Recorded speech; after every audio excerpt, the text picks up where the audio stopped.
ಶ್ರೀಕೃಷ್ಣಾಯ ನಮಃ. ಶ್ರೀಕೃಷ್ಣಾಯ ನಮಃ. ಓಂ ಜನ್ಮಾದ್ಯಸ್ಯ ಯತೋನ್ಮಯಾದಿತರತಶ್ಚಾರ್ಥೇಷ್ವಭಿಜ್ಞಸ್ವರಾಟ್ ತೇನೇ ಬ್ರಹ್ಮಹೃದಾಯ ಆದಿಕವಯೇ ಮುಹ್ಯಂತಿ ಯಂ ಸೂರಯಃ ತೇಜೋ ವಾರಿಮೃದಾಂ ಯಥಾ ವಿನಿಮಯೋ ಯತ್ರ ತ್ರಿಸರ್ಗೋ ಮೃಷಾ ಧಾಮ್ನಾ ಸ್ವೇನ ಸದಾ ನಿರಸ್ತಕುಹಕಂ ಸತ್ಯಂ ಪರಂ ಧೀಮಹಿ. ಸೃಷ್ಟಿಸ್ಥಿತ್ಯಪ್ಯಯೇಹ ನಿಯತಿದೃಶಿತಮೋ ಬಂಧಮೋಕ್ಷಾಶ್ಚ ಯಸ್ಮಾತ್ ಅಸ್ಯ ಶ್ರೀ ಬ್ರಹ್ಮರುದ್ರ ಪ್ರಭೃತಿ ಸುರನರದ್ವೀಷ ಶತ್ರುವಾತ್ಮಕಸ್ಯ ವಿಷ್ಣೋರ್ವ್ಯಸ್ತಾಃ ಸಮಸ್ತಾಃ ಸಕಲಗುಣನಿಧಿಃ ಸರ್ವದೋಷೋ ವ್ಯಪೇತಃ ಪೂರ್ಣಾನಂದೋ ವ್ಯಯೋ ಯೋ ಗುರುರಪಿ ಪರಮಶ್ಚಿಂತಯೇ ತಂ ಮಹಾಂತಂ. ಯಂ ಪ್ರವ್ರಜಂತಮನುಪೇತಮಪೇತಕೃತ್ಯಂ ದ್ವೈಪಾಯನೋ ವಿರಹಕಾತರ ಆಜುಹಾವ ಪುತ್ರೇತಿ ತನ್ಮಯತಯಾ ತರವೋಪಿ ನೇದುಃ ತಂ ಸರ್ವಭೂತಹೃದಯಂ ಮುನಿಂ ಆನತೋಸ್ಮಿ. ಸ್ವಸ್ತ್ಯಸ್ತು ಸತಾಂ. ಹರಿ ಓಂ. ಸ್ವಯಂಭುವ ಮನುವಿನ ಮಕ್ಕಳ ಕಥೆಯನ್ನು ಹೇಳ್ತಾ ಉತ್ತಾನಪಾದ, ಆಕೂತಿ, ಪ್ರಸೂತಿ ಮತ್ತು ದೇವಹೂತಿ ಹೀಗೆ 3 ಜನರಿಗೆ ಸಂಬಂಧಪಟ್ಟ ಹುಡುಗಿಯರ ಮತ್ತು ಓರ್ವ ಮಗನೆನಿಸಿದ ಉತ್ತಾನಪಾದನ ಚರಿತೆಯನ್ನು ನಿರೂಪಿಸಿದರು. ಅದರಲ್ಲಿ ಇನ್ನು ಮುಂದೆ ಮತ್ತೆ ರುಚಿ ಪ್ರಜಾಪತಿಯ ಮಗನಾದ ಯಜ್ಞನ ಸ್ವಲ್ಪ ವಿಷಯವನ್ನು ಮುಂದೆ 8ನೇ ಸ್ಕಂಧದಲ್ಲಿ ಹೇಳುವವರಿದ್ದಾರೆ. ಈಗ ಅದರ ಪೀಠಿಕೆಯಂತೂ ಬಂದಾಗಿದೆ. ಇನ್ನು ಉಳಿದದ್ದು ಪ್ರಧಾನವಾಗಿ ಪ್ರಿಯವ್ರತನ ಕಥೆ. ಪ್ರಿಯವ್ರತ ಸಹಜವಾಗಿ ತನ್ನ ಪೌರುಷದಿಂದಲೇ ರಾಜ್ಯವನ್ನು ಆಳ್ತಾ ಇದ್ದವನಿಗೆ ನಾರದರಿಂದ ಅನೇಕ ರೀತಿಯ ಉಪದೇಶಗಳನ್ನು ಕೇಳಿ ಕೇಳಿ ಕೇಳಿ ಸಂಸಾರದ ಮೇಲೆ ಅತ್ಯಂತ ವಿರಾಗ ಬಂದು ಅಧಿಕಾರವನ್ನೆಲ್ಲ ಬಿಟ್ಟು ಸನ್ಯಾಸಕ್ಕೆ ಅಂತ ಹೊರಡುತ್ತಾನೆ. ಆಗ ಆ ಸನ್ಯಾಸವನ್ನು ತೆಗೆದುಕೊಳ್ಳುವುದು ಮತ್ತು ಅದರಿಂದ ಆಗುವ ತೊಂದರೆಗಳನ್ನು ಯೋಚಿಸಿ ಚತುರ್ಮುಖ ಸ್ವತಃ ತಾನೇ ಪ್ರಿಯವ್ರತನಲ್ಲಿಗೆ ಬಂದು ಬಹಳ ಚೆನ್ನಾಗಿ ಉಪದೇಶ ಮಾಡುತ್ತಾನೆ.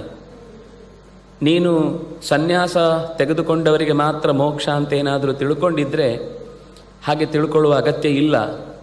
ಸನ್ಯಾಸಿಗಳಿಗೆ ಮಾತ್ರ ಮೋಕ್ಷ ಅಂತನ್ನುವ ವಾದ ಎಲ್ಲಿಯಾದರೂ ನಿನ್ನ ಮನಸ್ಸಿನಲ್ಲಿ ಬಂದಿದ್ರೆ ಅಥವಾ ಯಾರಾದರೂ ಹಾಗೆ ಹೇಳಿದ ಮಾತಿದ್ರೆ, ಹೌದು ಸನ್ಯಾಸಿಗಳಿಗೆ ಮೋಕ್ಷ ಇದೆ ಅನ್ನೋದು ಸತ್ಯ, ಆದರೆ ಸನ್ಯಾಸಿಗಳಿಗೆ ಮಾತ್ರ ಮೋಕ್ಷ ಇದೆ ಅಂತ ನೀನು ತಿಳ್ಕೊಳ್ಳುವ ಅಗತ್ಯ ಇಲ್ಲ.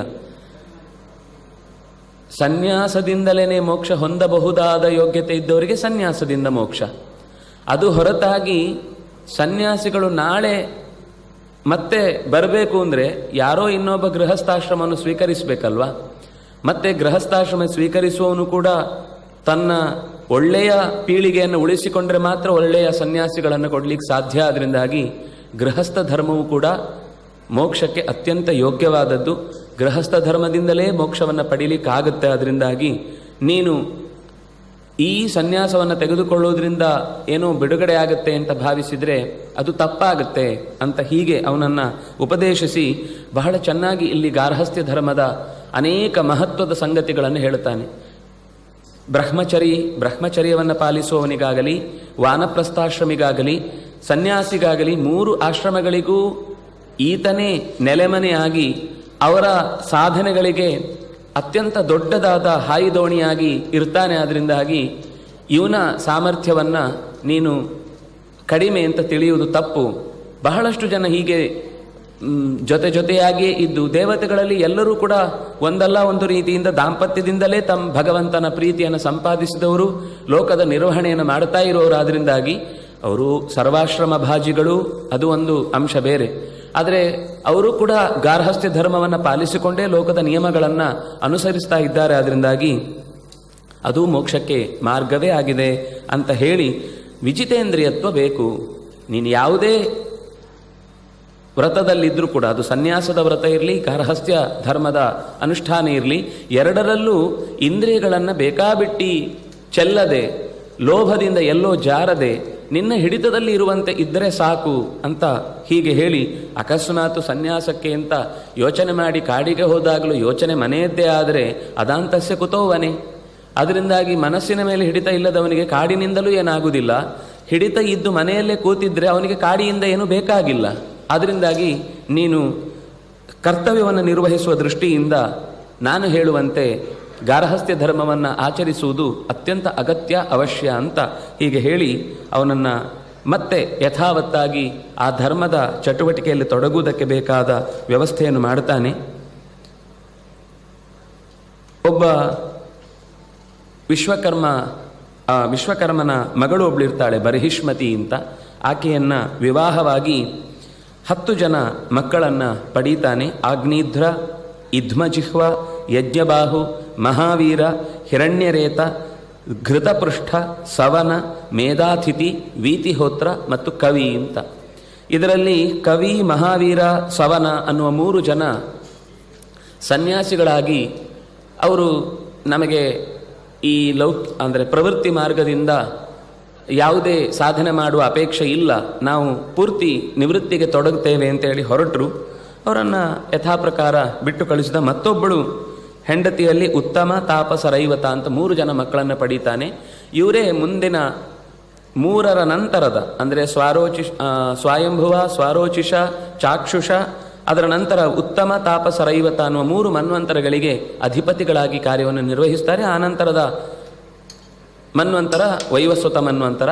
ಹೀಗೆ ಮೊದಲ 3ರ ನಂತರದ 3 ಮನ್ವಂತರಗಳ ತಂದೆ ಈ ಪ್ರಿಯವ್ರತ. ಹೀಗೆ ಈ ಮಧ್ಯದಲ್ಲಿ ಈ ಪ್ರಿಯವ್ರತನ ಓಡಾಟದಿಂದಾಗಿ ರಥ ಬಹಳ ವೇಗವಾಗಿ, ಅಂದರೆ ಭೂಮಿಯಲ್ಲಿ ಆಡಳಿತಕ್ಕೋಸ್ಕರ ಅವನಿಗೆ ಎಲ್ಲೆಂದರಲ್ಲಿ ಹೋಗಲಿಕ್ಕೆ ಆಕಾಶ ಮಾರ್ಗವಾಗಿ ಹೋಗುವ ರಥವನ್ನು ಒದಗಿಸಿರ್ತಾರೆ. ಅವನು ಹೋಗುವ ಭರದಲ್ಲಿ ವೇಗಕ್ಕೆ ಭೂಮಿಯ ಮೇಲ್ಭಾಗಗಳೆಲ್ಲ ಖಂಡವಾಗಿ ವಿಭಾಗಗೊಳ್ಳುತ್ತವೆ. ಇದರಿಂದ 7 ವಿಭಾಗಗಳಾಗ್ತವೆ: ಜಂಬೂ, ಪ್ಲಕ್ಷ, ಶಾಲ್ಮಲಿ, ಕುಶ, ಕ್ರೌಂಚ, ಶಾಖ ಮತ್ತು ಪುಷ್ಕರ ಅಂತ. ಅದರಲ್ಲಿ ಇದೇ 7 ಜನರನ್ನು, ಆ 3 ಜನ ಉಳಿದವರನ್ನು ಬಿಟ್ಟು, ಅಂದರೆ ಆಗ್ನೇದ್ರ, ಇದ್ಮಜಿಹ್ವ, ಯಜ್ಞಬಾಹು, ಹಿರಣ್ಯರೇತ, ಘೃತಪೃಷ್ಠ, ಮೇಧಾತಿಥಿ ಮತ್ತು ವೀತಿಹೋತ್ರ, ಇವರೇ ಕ್ರಮವಾಗಿ 7 ಜನ ಈ ಮೇಲೆ ಹೇಳಿದ 7 ದ್ವೀಪಗಳಿಗೆ ರಾಜರಾಗಿ ಕಾರ್ಯವನ್ನು ನಿರ್ವಹಿಸ್ತಾರೆ. ಅದರಲ್ಲಿ ಇನ್ನೊಬ್ಬಳು ಮಗಳಿರ್ತಾಳೆ ಪ್ರಿಯವ್ರತನಿಗೆ, ಅವಳ ಹೆಸರು ಊರ್ಜಸ್ವತಿ ಅಂತ. ಆ ಊರ್ಜಸ್ವತಿಯನ್ನು ಶುಕ್ರಾಚಾರ್ಯರಿಗೆ ಮದುವೆ ಮಾಡಿಕೊಡ್ತಾನೆ. ಆ ಶುಕ್ರಾಚಾರ್ಯರಲ್ಲಿ ಮಗಳಾಗಿ ಹುಟ್ಟುವವಳೆ ದೇವಯಾನಿ. ಅವಳು ಮುಂದೆ ಯಯಾತಿಯನ್ನು ಮದುವೆಯಾಗಿ ಅಲ್ಲಿಂದ ಒಂದು ಪರಂಪರೆ, ಅನುದೃಹ್ಯುಪೂರು ಅನ್ನುವ ಇನ್ನೊಂದು ಪರಂಪರೆ, ಶರ್ಮಿಷ್ಠೆಯ ಜೊತೆಗೆ ಅಂದರೆ ಶರ್ಮಿಷ್ಠೆ ಮತ್ತು ದೇವಯಾನಿ ಸೇರಿ ಯಯಾತಿಯಲ್ಲಿ ಒಟ್ಟು 2 ಮಕ್ಕಳನ್ನು, ಯಯಾತಿ 3 ಮಕ್ಕಳನ್ನು, ದೇವಯಾನಿ 2 ಮಕ್ಕಳನ್ನು, ಶರ್ಮಿಷ್ಠೆ 3 ಮಕ್ಕಳನ್ನು ಪಡೆದು ಆ ಪರಂಪರೆ ಇನ್ನೊಂದು ಕಡೆಯಿಂದ ಬೆಳೆಯುತ್ತೆ. ಇಲ್ಲಿ ಮೊದಲ ಮಗನಾದಂತಹ ಆಗ್ನೇಧ್ರ ಪೂರ್ವಚಿತ್ತಿ ಅನ್ನುವಳನ್ನು ಮದುವೆಯಾಗಿ ಅವನು 9 ಮಕ್ಕಳನ್ನು ಪಡೀತಾನೆ. ನಾಭಿ, ಕಿಂಪುರುಷ, ಹರಿವರ್ಷ, ಇಳಾವೃತ, ರಮ್ಯಕ, ಹಿರಣ್ಮಯ, ಕುರು, ಭದ್ರಾಶ್ವ, ಕೇತುಮಾಲ ಅನ್ನುವ ಈ 9 ಜನರನ್ನು ಪಡೆದು ಅವರಿಂದ ಈ ಜಂಬೂ ದ್ವೀಪಕ್ಕೆ, ಅಂದರೆ ಮೊದಲ ದ್ವೀಪ, ನಾವು ಪ್ಲಕ್ಷ ಇತ್ಯಾದಿಗಳನ್ನು ಮುಂದಿನ 6 ಯೋಚನೆ ಮಾಡುವುದಕ್ಕಿಂತ ಮುಖ್ಯವಾಗಿ ನಾವು ಯೋಚಿಸಬೇಕಾದದ್ದು ಜಂಬೂ ಅನ್ನುವ ವಿಷಯಕ್ಕೋಸ್ಕರ ಅವರು ಈ ಪ್ರಸಂಗವನ್ನು ಹೇಳಿದರು. ಜಂಬೂ ದ್ವೀಪವನ್ನೇ 9 ವಿಭಾಗಗಳನ್ನಾಗಿಸಿ ಈ 9 ಜನರನ್ನೇ ಅಧಿಕಾರಿಗಳನ್ನಾಗಿ ಅಲ್ಲಲ್ಲಿಯ ನಿರ್ವಹಣೆಗಾಗಿ ಜೋಡಿಸಲಾಯಿತು. ಅದರಲ್ಲಿ ಆ 9 ಜನರಿಗೆ ಮೇರುವಿನ ಮಕ್ಕಳಾದಂತಹ 9 ಜನ ಹೆಣ್ಣು ಮಕ್ಕಳನ್ನು ಮದುವೆ ಮಾಡಿಕೊಡ್ತಾರೆ. ಅದರಲ್ಲಿ ಮೊದಲಿನ ವ್ಯಕ್ತಿ ನಾಭಿಗೆ ಮೇರು ದೇವಿ ಅಂತ ಆ ಮಕ್ಕಳಲ್ಲಿ ಮೊದಲನೆಯವಳು. ಅವಳನ್ನು ಮದುವೆ ಆದ ಮೇಲೆ ಪುತ್ರಾರ್ಥಿಯಾಗಿ ದೊಡ್ಡವಾದ ಒಂದು ಯಾಗವನ್ನು ಮಾಡುತ್ತಾನೆ. ಋಷಿಗಳು ಆ ಯಾಗದಲ್ಲಿ ಭಗವಂತನನ್ನು ಕಂಡಾಗ ಏನು ಬೇಕು ನಿಮಗೆ ಅಂತ ಭಗವಂತ ಕೇಳುತ್ತಾನೆ. ನನಗೆ, ನಮ್ಮೆಲ್ಲರಿಗೆ ನಿಮ್ಮಲ್ಲಿ ಅನನ್ಯವಾದ ಭಕ್ತಿ, ಯಾವತ್ತೂ ಕೂಡ ಇನ್ನೇನೂ ಅಲ್ಲಸಲ್ಲದ ಯೋಚನೆಗಳಲ್ಲಿ ಮನಸ್ಸು ತೊಡಗದೆ ನಿಮ್ಮಲ್ಲೇ ಮನಸ್ಸು ನೆಡುವಂತೆ ನಮ್ಮನ್ನು ಅನುಗ್ರಹಿಸಿ, ಆಯಿತು, ಇದು ನಿಮ್ಮ ಬಯಕೆ ಆಯಿತು, ನೀವು ಯಾರಿಗೋಸ್ಕರ ಯಜ್ಞ ಮಾಡಿ, ಅಂದರೆ ಇದರಲ್ಲಿ ಒಂದು ಅಂಶ ಗೊತ್ತಾಯಿತು. ಯಾಗ ಮಾಡುವಾಗ ಯಜಮಾನನ ಮನಸ್ಸಿಗೆ ಹೇಗೆ ಬೇಕೋ ಹಾಗೆ ಮಾಡುವುದು ಅಂತ ಬಿಟ್ಟರೆ, ನಾವು ಆ ಯಜ್ಞದಿಂದಲೇ ಪಡೆಯಬಹುದಾದಂತಹ ಭಗವತ್ ಸೌಖ್ಯವನ್ನು ಕಳ್ಕೊಳ್ತೇವೆ. ಹಾಗಾಗಿ ಪುರೋಹಿತರ ಮೊದಲ ಅಪೇಕ್ಷೆಯಂತೆ ಭಗವಂತ ಅವರಿಗೂ ಏಳಿಗೆಯನ್ನು ಅನುಗ್ರಹಿಸಿ, ಆಮೇಲೆ ಯಜಮಾನನಿಗೂ ಅದರಿಂದ ಅನುಗ್ರಹ ಏನಾಗಬೇಕು ಅಂತ ಕೇಳಿದಾಗ, ನಮ್ಮ ಯಜಮಾನನಿಗಿರುವ ಬಯಕೆ ನಿನ್ನಂತಹ ಒಬ್ಬ ಮಗನನ್ನು ಪಡೀಬೇಕು ಅಂತ ಬಯಕೆ ಇದೆ ಅಂತ. ದೇವರು ಹೇಳಿದರು, ನನ್ನಂತಹ ಇನ್ನೊಬ್ಬರನ್ನು ಕೊಡಲಿಕ್ಕೆ ಸಾಧ್ಯ ಇಲ್ಲ, ಯಾಕೆಂದರೆ ನನಗೆ ಸಮಾನನಾದ ಹತ್ತಿರಕ್ಕೂ ಬರುವ ಒಬ್ಬ ವ್ಯಕ್ತಿಯೂ ಕೂಡ ಈ ಜಗತ್ತಿನಲ್ಲಿ ಎಲ್ಲಿಯೂ ಇಲ್ಲ. ಅದರಿಂದಾಗಿ ನಾನು ಅಂಥವರನ್ನು ನಿನಗೆ ತೋರಿಸುವುದು ಸಾಧ್ಯ ಇಲ್ಲ. ಹಾಗಾದರೆ ನಾನು ಮಾಡಬಹುದಾದದಿಷ್ಟು ನಾನೇ, ಯಾಕೆಂದರೆ ನಿಮ್ಮ ಮಾತು ಸುಳ್ಳಾಗಬಾರದು. ಆದರೆ ನೀವು ಬಯಸಿದ ರೀತಿಯಲ್ಲಿ ಇನ್ನೊಬ್ಬನನ್ನು ಹುಡುಕ್ಲಿಕ್ಕೆ ಇಲ್ಲೆಲ್ಲೂ ಅವಕಾಶ ಇಲ್ಲ. ಅದರಿಂದಾಗಿ ನನ್ನಂತಹ ಅಂತಂದರೆ ನಾನೇ ನಿಮಗೆ ನಿಮ್ಮ ಅಭಿಪ್ರಾಯಕ್ಕೆ ಒಪ್ಪುವ ಹಾಗೆ ನಾಭಿಗೆ ಮಗನಾಗಿ ಬರ್ತೇನೆ ಅಂತ ಭಗವಂತ ಒಪ್ಪಿಕೊಳ್ತಾನೆ. ಋಷಭ ಅನ್ನುವಂತಹ ಮಗ ಆ ನಾಭಿಗೆ ಮಗನಾಗಿ ಜನಿಸ್ತಾನೆ. ಈ ಸಂದರ್ಭದಲ್ಲಿ ಋಷಭದೇವನ ಜನರ ಜೊತೆಗಿನ ಒಡನಾಟ ಅತ್ಯಂತ ಹತ್ತಿರದ್ದಾಗಿರುತ್ತೆ. ಅದರಿಂದಾಗಿ ಜನಗಳ ವಿಶ್ವಾಸದಿಂದ ಊರಲ್ಲೇ, ಅಂದರೆ ದೇಶದಲ್ಲೇ, ಜಗತ್ತಿನಲ್ಲೇ ಅವನ ಕೀರ್ತಿ ಇನ್ನೂ ತನ್ನ ಅಧಿಕಾರವನ್ನು ಸ್ವೀಕರಿಸುವ ಮುನ್ನವೇ ಎಲ್ಲ ದಿಕ್ಕುಗಳಿಗೂ ಹಬ್ಬಿರುತ್ತೆ. ಇದರಿಂದ ಇಂದ್ರ ಅವನನ್ನೊಮ್ಮೆ ಪೈಪೋಟಿಗೆ ಇಳಿದು ಅವನ ಹೆಸರು ಎಲ್ಲ ಕಡೆ ಪಸರಿಸಿದ್ದನ್ನು ನೋಡಿ ಬೇಕು ಅಂತ ಮಳೆಯನ್ನು ಸುರಿಸದೆ, ಅಂದರೆ ಮಳೆಯ ದೇವತೆಯಾಗಿ ಪಾಕಶಾಸನ ಅಂತ ಅವನಿಗೆ ಹೆಸರು. ಪಾಕ ಅಂದರೆ ಭೂಮಿಯಲ್ಲಿ ಮಳೆ ಬಂದು ಪಾಕ ಆಗುವುದರಿಂದಲೇ ನಾವು ಉಣುವುದು, ತಿನ್ನುವುದು ಇತ್ಯಾದಿ ಯಜ್ಞ ಯಾಗಾದಿಗಳನ್ನು ನಡೆಸಲಿಕ್ಕೆ. ಅದರಿಂದಾಗ ಅವನು ಪುರುಹೂತ, ಯಜ್ಞದಲ್ಲೂ ಅತ್ಯಂತ ಹೆಚ್ಚು ಕರೆಯಲ್ಪಡುವವನು, ಯಜ್ಞಕ್ಕೆ ಬೇಕಾದ ಸಾಮಗ್ರಿಗಳೆಲ್ಲ ಒದಗುವುದಕ್ಕೂ ಕಾರಣನಾದವನು ಅವನೇ. ಆದ್ರಿಂದಾಗಿ ಅವನನ್ನು ಪಾಕಶಾಸನ ಅಂತ ಕರೆಯುವುದಾದ್ರಿಂದ ಅವನು ಮಳೆ ಬಾರದಂತೆ ತಡೆ ಹಿಡಿದಾಗ ಋಷಭದೇವ ತನ್ನ ತಪೋಬಲದಿಂದಲೇನೆ ಎಲ್ಲಿಗೆ ಎಷ್ಟೆಷ್ಟು ನೀರಿನ ಅಗತ್ಯ ಇತ್ತೋ ಅದನ್ನು ಯಥಾವತ್ತಾಗಿ ನೆಲಕ್ಕೆ ಒದಗಿಸಿ ಕೃಷಿಕರ ಕಣ್ಣೀರಿನ ಕೊಳೆಯನ್ನು ತೆಗೆದು ಅವರ ಸಂತೋಷದ ಕಡಲಲ್ಲಿ ಮುಳುಗುವಂತೆ ಮಾಡಿದ. ಹೀಗೆ ಕೊನೆಗೆ ಇಂದ್ರ ಬಂದು ಶರಣಾದ. ತನ್ನಿಂದ ವಿನಾಕಾರಣ ನಿನ್ನ ಜೊತೆಗೆ ಒಂದು ಪೈಪೋಟಿ ನಡೆಸುವುದಾಯಿತು ಅಂತ ಮತ್ತೆ ಹೊಂದಾಣಿಕೆಯಾಗತ್ತೆ. ಋಷಭ ಅಧಿಕಾರವನ್ನು ಸ್ವೀಕರಿಸ್ತಾನೆ. ಅವನ ಶರೀರ ಅನ್ನೋದು ಗಿಡಿದ ಮೋಡದ ಬಣ್ಣದಂತೆ ಇರುತ್ತೆ ಅನ್ನುವ ಕಾರಣಕ್ಕೆ ಅವನನ್ನು, ಅಂದರೆ ಅವನ ಬಣ್ಣ ಕಪ್ಪು ಅಂತ, ಅಂಜನ ಅಂತ ಅನ್ನುವ ಬಣ್ಣ. ಅವನಿಂದ ಪಡುವುದರಿಂದಾಗಿ ಭೂಮಿಯಲ್ಲೂ ಫಲವತ್ತತೆ ಹೆಚ್ಚಿತು. ಅಂದರೆ ಕಪ್ಪು ಮಣ್ಣುವುದು ಫಲವಂತಿಕೆಗೆ ಕಾರಣ, ಅಂದರೆ ಗುರುತು. ಅಂತಹ ಫಲವಂತಿಕೆ ಉಳ್ಳ ಮಣ್ಣು ಈತನ ಆಡಳಿತದಿಂದ ಉಂಟಾಗಿ ಭೂಮಿ ಸಮೃದ್ಧವಾಯಿತು ಅನ್ನುವ ಕಾರಣಕ್ಕೆ ಅದನ್ನು ಅಂಜನಾಭ ಅಂತ ಕರೆದರು. ರಾಜ್ಯಭಾರ ನಡೆಯಿತು. ಎಷ್ಟೋ ಲಕ್ಷಗಟ್ಟಲೆ, ಕೋಟಿಗಟ್ಟಲೆ ವರ್ಷಗಳ ಕಾಲ ಅವನ ಪ್ರಭಾವದಿಂದಾಗಿ ಭೂಮಿಯಲ್ಲಿ ಒಳ್ಳೆಯ ಋಷಿಮುನಿಗಳ ಅಥವಾ ಸಜ್ಜನರ ಎಲ್ಲರ ಬದುಕಿಗೂ ಕೂಡ ಹಸನಾದ ನಡವಳಿಕೆಯೇ ಒದಗಿ ಬಂತು. ಮುಂದೆ ಋಷಭನಿಗೆ 100 ಜನ ಮಕ್ಕಳಾಗ್ತಾರೆ. ಅವನಿಗೆ ಜಯಂತಿ ಅನ್ನುವಂತಹ ಮಗಳನ್ನು ಇಂದ್ರ ಯಾವಾಗ ಅವನು ಬಂದು ಅವನ ಜೊತೆಗಿನ ಪೈಪೋಟಿಯನ್ನು ತೊರೆದು ಹೊಂದಾಣಿಕೆ ಮಾಡಿಕೊಂಡು ಅದರ ಸಂತೋಷಕ್ಕಾಗಿ, ನೆಪಕ್ಕಾಗಿ ತನ್ನ ಮಗಳಾದ ಜಯಂತಿಯನ್ನೇ ಮದುವೆ ಮಾಡಿಕೊಟ್ಟ. ಹೀಗೆ ಋಷಭದೇವ ಜಯಂತಿಯನ್ನು ಮದುವೆಯಾದ ಬಳಿಕ 100 ಮಕ್ಕಳಾದರು. ಭರತ ಮೊದಲನೆಯವನು. ಆ ನಂತರದವರು ಕುಶಾವರ್ತ, ಇಳಾವರ್ತ, ಬ್ರಹ್ಮಾವರ್ತ, ಆರ್ಯಾವರ್ತ, ಮಲಯಕೇತು, ಭದ್ರಸೇನ, ಇಂದ್ರಸ್ಪೃಕ್, ವಿದರ್ಭ ಮತ್ತು ಕೀಕಟ ಅನ್ನುವ ಇಷ್ಟು ಜನ ಅವನಿಗೆ, ಅಂದರೆ ಆ 100 ಜನರಲ್ಲಿ ಮೊದಲನೆಯವನು ಭರತ ಅಂತ ಬಿಟ್ಟರೆ ನಂತರದ 9 ಜನ ಇವರು. ಇದರ ನಂತರ ಮತ್ತೆ 9 ಜನ ವಿಶಿಷ್ಟವಾದ, ಮುಂದೆ 11ನೇ ಸ್ಕಂದದಲ್ಲಿ ಇವರನ್ನು ಉಲ್ಲೇಖ ಮಾಡುತ್ತಾರೆ. ಜಾಯಂತೆಯ ಉಪಾಖ್ಯಾನ ಅಂತ ನಾವು ಕೇಳುವಂಥದ್ದು. ಆ 9 ಜನರು ಕವಿ, ಹರಿ, ಅಂತರಿಕ್ಷ, ಪ್ರಬುದ್ಧ, ಪಿಪ್ಪಲಾಯನ, ಆವಿರ್ಹೋತ್ರ, ದ್ರುಮಿಳ, ಚಮಸ ಮತ್ತು ಕರಭಾಜನ ಅನ್ನುವ 9 ಜನ ಅವರು ಅವಧೂತರಾಗಿ ಅಧಿಕಾರದ ಅಪೇಕ್ಷೆ ಇಲ್ಲದೆ ದೂರ ಉಳಿದ್ರು. ಅಲ್ಲಿಗೆ 19 ಜನರಾಯಿತು.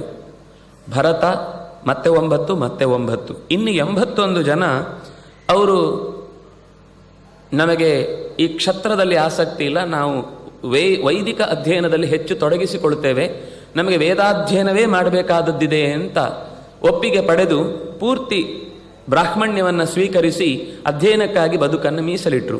ಹೇಗೆ ವಿಶ್ವಾಮಿತ್ರ ತನ್ನ ಕ್ಷತ್ರವನ್ನು ಬ್ರಹ್ಮತೇಜೋ ಬಲಂ ಅನ್ನುವ ಯೋಚನೆಯಿಂದ ಕ್ಷಾತ್ರವನ್ನು ತೊರೆದು ಬ್ರಾಹ್ಮವನ್ನು ಸ್ವೀಕರಿಸಿದ್ನೋ, ಹಾಗೆ ಇತರ ಪಲ್ಲಟಗಳು ಅವರವರ ಸ್ವಭಾವಕ್ಕೆ ಅನುಗುಣವಾಗಿ ಇತಿಹಾಸದಲ್ಲಿ ಬೇಕಾದಷ್ಟು ನೋಡುತ್ತೇವೆ. ಆದರೆ ಅದು ಅತ್ಯಂತ ಜೆನ್ಯೂನ್ ಆಗಿರುತ್ತೆ. ಅವರು ಯೋಚನೆ ನಿರ್ಧಾರ ತೆಗೆದುಕೊಂಡ ಮೇಲೆ ಇವತ್ತು ಈ ಬ್ರಾಹ್ಮಣ್ಯ ಬೇಕು ಅಂತ ಅನ್ನೋದು ಕೇವಲ ಸ್ಥಾನಮಾನಗಳಿಗೋಸ್ಕರ ಅಥವಾ ಅದರಿಂದ ಸಿಗುವ ಲಾಭಕ್ಕೋಸ್ಕರ ಹೊರತು ಕೃಚ್ಛ್ರ ಕಾಮಾಯ ನೇಷ್ಯತೆ ಅನ್ನುವ ಹಾಗೆ ಅತ್ಯಂತ ಕಷ್ಟಪಟ್ಟು ಅಧ್ಯಯನ ಮಾಡಿ ಗುರುಕುಲದ ವಾಸದ ಎಲ್ಲ ನಿಯಮಗಳನ್ನು ಅನುಸರಿಸಿ ಓದುವುದಕ್ಕೋಸ್ಕರ ಬೇಕು ಬ್ರಾಹ್ಮಣ್ಯ ಅಂತ ಹೇಳುವ ಯಾವ ಒಬ್ಬ ಹೋರಾಟಗಾರನು ಕಾಣುವುದಿಲ್ಲ. ಆದರೆ ಅದು ಅಧ್ಯಯನಕ್ಕಾಗಿ ಮೀಸಲಾಗಿರುವಂತಹ ರೀತಿಯ ವ್ಯವಸ್ಥೆಯನ್ನು ಆಗಿನ ಕಾಲ ಒಪ್ಪಿಕೊಂಡದ್ರಿಂದ ಅಷ್ಟೂ ಜನ ಪೂರ್ತಿ ಬ್ರಾಹ್ಮಣ್ಯದ ದಾರಿಗೆ ತಿರುಗಿದ್ರು. ಇದರ ನಂತರ ಋಷಭ ಬಹಳ ದಿವಸಗಳ ನಂತರ ಈ ಎಲ್ಲ ಮಕ್ಕಳನ್ನು ಕರೆದು ಈ 9 ಜನರು ಮತ್ತು ಪ್ರಜಾವರ್ಗವನ್ನೆಲ್ಲ ಕೂಡಿಸಿಕೊಂಡು ಬಹಳ ಉಪದೇಶದ, ಅದನ್ನು ಋಷಭಗೀತೆ ಅಂತ ಕರೀತಾರೆ, ಅತ್ಯಂತ ಉತ್ತಮವಾದ ಅನೇಕ ಸಂದೇಶಗಳನ್ನು ನೀಡುತ್ತಾನೆ. ಬಹಳ ಮುಖ್ಯವಾಗಿ ಹೇಳಲಿಕ್ಕೆ ಹೊರಟ ಸಂಗತಿ ಏನು ಅಂತಂದರೆ,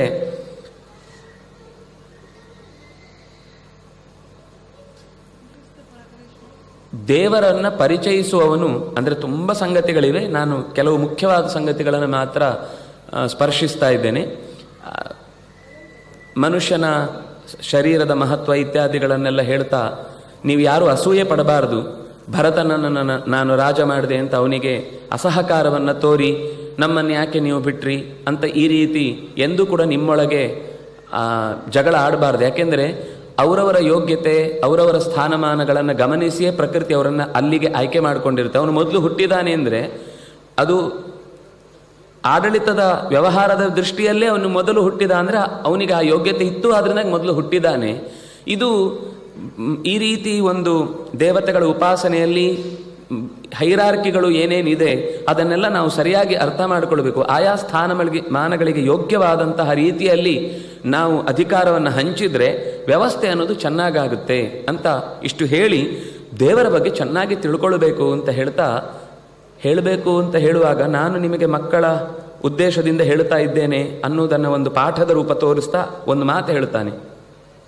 ತಂದೆಯಾದವನು ಅಥವಾ ತಾಯಿಯಾದವಳು ಅಥವಾ ಗುರುವಾದವರು ಅಥವಾ ಬಂಧುವಾದವನು ಅಥವಾ ಮಿತ್ರನಾದವನು ಯಾರೇ ಆದರೂ ಕೂಡ ಅವನನ್ನು ಭಗವಂತನ ಕಡೆಗೆ ಸಾಗುವ ಮಾರ್ಗದಲ್ಲಿ ಅವನನ್ನು ಜೋಡಿಸಬೇಕು. ಅಕಸ್ಮಾತ್ ದೇವರಿಗಿಂತ ಅವನ ಯೋಚನೆಯನ್ನು ಬೇರೆ ಕಡೆಗೆ ಸೆಳೆಯುವವನಾಗಿದ್ದರೆ ಅವನು ಗುರು ಅನ್ನುವ ಸ್ಥಾನದಲ್ಲಿದ್ದರೂ ಅವನಲ್ಲಿ ಗುರುತ್ವ ಇಲ್ಲ. ಜನನೀನ ಸಾಸ್ಯಾತ್ ಗುರುರ್ನ ಸಸ್ಯಾತ್ ದೈವಂನ ಸಸ್ಯಾತ್. ಕೊನೆಗೆ ಎಲ್ಲಿವರೆಗೆ ಅಂದರೆ ಯಾವುದಾದ್ರೂ ಒಂದು ದೇವತಾ ಶಕ್ತಿಯೇ ನಿಮಗೆ ಉಪದೇಶ ಮಾಡುವಾಗ ದೇವರನ್ನು ನೀನು ಯೋಚಿಸತಕ್ಕದ್ದಲ್ಲ, ನಾನು ಹೇಳಿದ ಹಾಕಿ ಕೇಳಬೇಕು ಅಂತ ಏನಾದರೂ ನಿಮಗೆ ಉಪದೇಶ ಮಾಡಿತು ಅಂದರೆ ಆ ದೈವದ ಬಗ್ಗೆಯೂ ತಲೆಗೆಡಿಸ್ಕೊಳ್ಬೇಕಾಗಿಲ್ಲ. ಇರಲಿ, ಅದು ಎಲ್ಲಿರುತ್ತೋ ಅಲ್ಲಿರಲಿ, ನೀವು ವಿರೋಧಿಸಬೇಡಿ, ಅದರ ಆ ಮಾತಿಗೆ ನೀವು ತಲೆ ಕೊಡಬೇಡಿ. ನಿಮಗೆ ಎಲ್ಲದಕ್ಕಿಂತಲ ದೈವತಾನಾಂಚ ದೈವತಂ ಎಲ್ಲ ದೇವತೆಗಳಿಗೂ ಮೂಲ ಸ್ಥಿತಿಯಲ್ಲಿ ನಿಂತಿರುವಂತಹ ಶಕ್ತಿಯನ್ನೇ ನಾವು ಆರಾಧಿಸಬೇಕು. ಆದ್ದರಿಂದಾಗಿ ಇಷ್ಟು ಒಂದು ರೀತಿ ಗಟ್ಟಿ ನಿರ್ಧಾರವನ್ನು ಹೇಳುವ ತಾಯಿಯೂ ತಾಯಿಯಾಗಿರಬೇಕು, ತಂದೆಯೂ ತಂದೆಯಾಗಿರಬೇಕು. ಯಾವಾಗ ಅಂದರೆ ಮಗುವಿಗೆ ದೇವರ ಬಗ್ಗೆ ಹೇಗೆ ಸುನೀತಿ ಹೇಳಿದ್ಲು ಧ್ರುವನಿಗೆ, ಹಾಗೇನೆ ಒಂದು ಮಕ್ಕಳಲ್ಲಿ ನಮ್ಮಲ್ಲಿ ಇವತ್ತು ಅಕಸ್ಮಾತ್ ಯಾವುದೋ ಮನೆಯಲ್ಲಿ ಕಾಟ ತಾಳ್ಲಿಕ್ಕಾಗದೆ ಶಿಬಿರಕ್ಕೆ 10 ದಿವಸ ಇರಲಿ ಅಂತ ಕಳುಹಿಸಿಕೊಟ್ಟ ನಂತರ ವಾಪಸ್ಸು ಬಂದಾಗ ಮನೆಯಲ್ಲಿ ಅವರು ಒಂದಿಷ್ಟು ಬೆಳಗ್ಗೆ ಸಂಧ್ಯಾ ವಂದನೆಯೋ ಏಕಾದಶಿಯೋ ಮಾಡ್ತಾರೆ ಅಂದರೆ ಬಂದು ಅಧ್ಯಾಪಕರಿಗೆ ವಾಪಸ್ ಬೈತಾರೆ, ನೀವು ನಮ್ಮ ಮಕ್ಕಳೆಲ್ಲ ತಲೆ ಹಾಳು ಮಾಡಿಬಿಟ್ಟಿದ್ದೀರಿ, ಯಾಕೆ ಹೀಗೆ ಮಾಡ್ತೀರಿ, ಅವರು ಶಾಲೆಗೆಲ್ಲ ಹೋಗುವಾಗ ಯಾರು ನೋಡ್ಕೊಳ್ಳೋದು? ಅಂದರೆ ಇದು ನಮ್ಮ ಮಹತ್ವವನ್ನು ತಿಳಿಯದೆ ನಾವು ಮಾಡುವಂತಹ ತಪ್ಪುಗಳು. ನಮಗೆ ದೊಡ್ಡವರು ಕೊಟ್ಟ ಪರಂಪರೆಯನ್ನು ವಿದ್ಯಾರ್ಥಿಗಳು ಚೆನ್ನಾಗಿ ತಲೆಯಲ್ಲಿ ಇಟ್ಟುಕೊಂಡಿದ್ರೆ ಮುಂದೆ ಯಾವತ್ತೂ ಕೂಡ ದಾರಿ ತಪ್ಪುವುದಿಲ್ಲ. ಇಲ್ಲಿ ಬೈದವರು ಆಮೇಲೆ ನಾಳೆ ಹೋದಲ್ಲಿ ಎಲ್ಲೋ ದೂರ ಹೋಗಿಯೇ ಬಿಟ್ಟ ಮೇಲೆ ಆಮೇಲೆ ಬೇಸರ ಮಾಡಿಕೊಂಡು ನಮ್ಮ ಮಕ್ಕಳು ನಮ್ಮ ಹೇಳಿದ ಹಾಗೆ ಕೇಳ್ತಿಲ್ಲ ಅಥವಾ ನಮ್ಮ ದಾರಿಯಲ್ಲಿಲ್ಲ, ಮನೆಯ ಪರಂಪರೆ ಎಲ್ಲವನ್ನು ಬಿಟ್ಟೇ ಬಿಟ್ಟಿದ್ದಾರೆ. ಕಾರಣ ಅವರಲ್ಲ, ಕಾರಣ ನಾವೇ ಆಗ್ತೇವೆ. ಅದರಿಂದಾಗಿ ಚಿಕ್ಕ ಸ್ಥಿತಿಯಲ್ಲೇ ಇರುವಾಗ ಕೌಮಾರೇ ಆಚರೇತ್ ಪ್ರಾಜ್ಞ, ಮುಂದೆ ಪ್ರಹ್ಲಾದ ಹೇಳುವ ಮಾತು. ಅದರಿಂದಾಗಿ ಮಗುವಿದ್ದಾಗಲೇ ಅದು ಉಪನ್ಯಾಸ ಕೇಳದೇ ಇದ್ರೂ ತೊಂದರೆ ಇಲ್ಲ, ಆ ಪರಿಸರದಲ್ಲಿ ಎಲ್ಲೋ ಕಿವಿಗೆ ಬಿದ್ದರೂ ಸಾಕು, ಎದುರುಗಡೆ ಕೊಡಬೇಕಾಗಲಿ, ಎಲ್ಲೋ ಓಡಾಡ್ತಾ ಇರಲಿ, ಕಿವಿಗೆ ಬೀಳುತ್ತೆ. ನೀವು ಇಲ್ಲ ಅದನ್ನು ಕೇಳಲಿಕ್ಕೆ ಸ್ಥಾನಕ್ಕೆ ಮೊದಲು ನಾವು ಹೋಗಬೇಕು, ನಾವು ಹೋಗೋದ್ರ ಜೊತೆಗೆ ಮಕ್ಕಳನ್ನು ಕರ್ಕೊಂಡು ಹೋಗಬೇಕು. ಅಲ್ಲಿ ಬೇಕಾದರೂ ಅವರು ಹೋಮ್ವರ್ಕ್ ಮಾಡ್ಕೊಳ್ಳಿ, ಇನ್ನೇನೋ ಕೆಲಸ ಮಾಡ್ಕೊಳ್ಳಿ, ಎಲ್ಲೋ ದೂರದಲ್ಲಿ ಏನೋ ಮಾತಾಡ್ಕೊಳ್ಳಿ, ಏನಾದರೂ ಮಾಡಲಿ, ಉಪನ್ಯಾಸಕಾರರಿಗೆ ತೊಂದರೆ ಆಗದಿದ್ದರೆ ಸಾಕು. ಎಲ್ಲೋ ದೂರದಲ್ಲಿ ಸದ್ದು ಅವರ ಕಿವಿಗೆ ಬಿದ್ದರೆ ಸಾಕು, ಖಂಡಿತ ಸಂಸ್ಕಾರ ಬರುತ್ತೆ. ಅದರಿಂದಾಗಿ ಮಕ್ಕಳನ್ನು ಚಿಕ್ಕಂದಿನಲ್ಲೇ, ಅದರಿಂದಾಗಿ ತಂದೆಯಾಗಿ ತಾಯಿಯಾಗಿ ಮಕ್ಕಳಿಗೆ ದೇವರ ಬಗ್ಗೆ ತಿಳಿಸದೇ ಹೋದರೆ ತನ್ನ ಸ್ಥಾನಕ್ಕೆ ಅವನು ಚ್ಯುತಿ ತಂದುಕೊಂಡ ಹಾಗೆ. ಹಾಗಾಗಿ ಆ ಹೊಣೆಗಾರಿಕೆಯನ್ನು ನಾವೆಲ್ಲ ಅರ್ಥ ಮಾಡಿಕೊಳ್ಬೇಕು ಅಂತ ಹೇಳಿ, ಬ್ರಾಹ್ಮ ಮತ್ತು ಕ್ಷಾತ್ರ ಇದು ಪರಸ್ಪರ ಒಂದಕ್ಕೊಂದು ಸಹಕಾರ ಕೊಟ್ಟುಕೊಂಡು ಬದುಕಬೇಕು. ಇಲ್ಲ ಅಂದರೆ ಒಂದು ವೇಳೆ ಬ್ರಾಹ್ಮ ತನಗೆ ಸಂಬಂಧಪಡುವುದಲ್ಲ ಅಂತ ದೇಶದ ಬಗ್ಗೆ ಯೋಚಿಸದೇ ಇದ್ದರೆ ಅವನು ಧರ್ಮ ಭ್ರಷ್ಟನಾಗ್ತಾನೆ. ಅಥವಾ ಕ್ಷಾತ್ರ ಇದೆಲ್ಲ ಸುಮ್ಮನೆ ವೇಸ್ಟ್ ಆಫ್ ದ ಟೈಮ್, ಸುಮ್ಮನೆ ಏನೋ ಗುರುಕುಲ ಅಂತೆ, ವೇದ ಅಂತೆ, ಶಾಸ್ತ್ರ ಅಂತೆ, ಒಂದು ಅರ್ಥ ಇಲ್ಲದ ಅಡುಗುಲಜ್ಜಿ ಕಥೆಗಳನ್ನು ಹಿಡ್ಕೊಂಡು ಇವರೆಲ್ಲ ಒದ್ದಾಡ್ತಾರೆ ಅಂತ ಅಕಸ್ಮಾತ್ ಅವನು ಬ್ರಾಹ್ಮವನ್ನು ತ್ಯಾಗ ಮಾಡಿದ ಅಂದರೆ ಅವನು ಕೂಡ ಬಹಳ ಕಾಲ ಅಸ್ತಿತ್ವದಲ್ಲಿ ಇರಲಿಕ್ಕೆ ಸಾಧ್ಯ ಇಲ್ಲ. ಇದಕ್ಕೆ ಕಥೆಗಳು ಭಾರತದಲ್ಲಿ ಬೇಕಾದಷ್ಟು ಬರ್ತವೆ.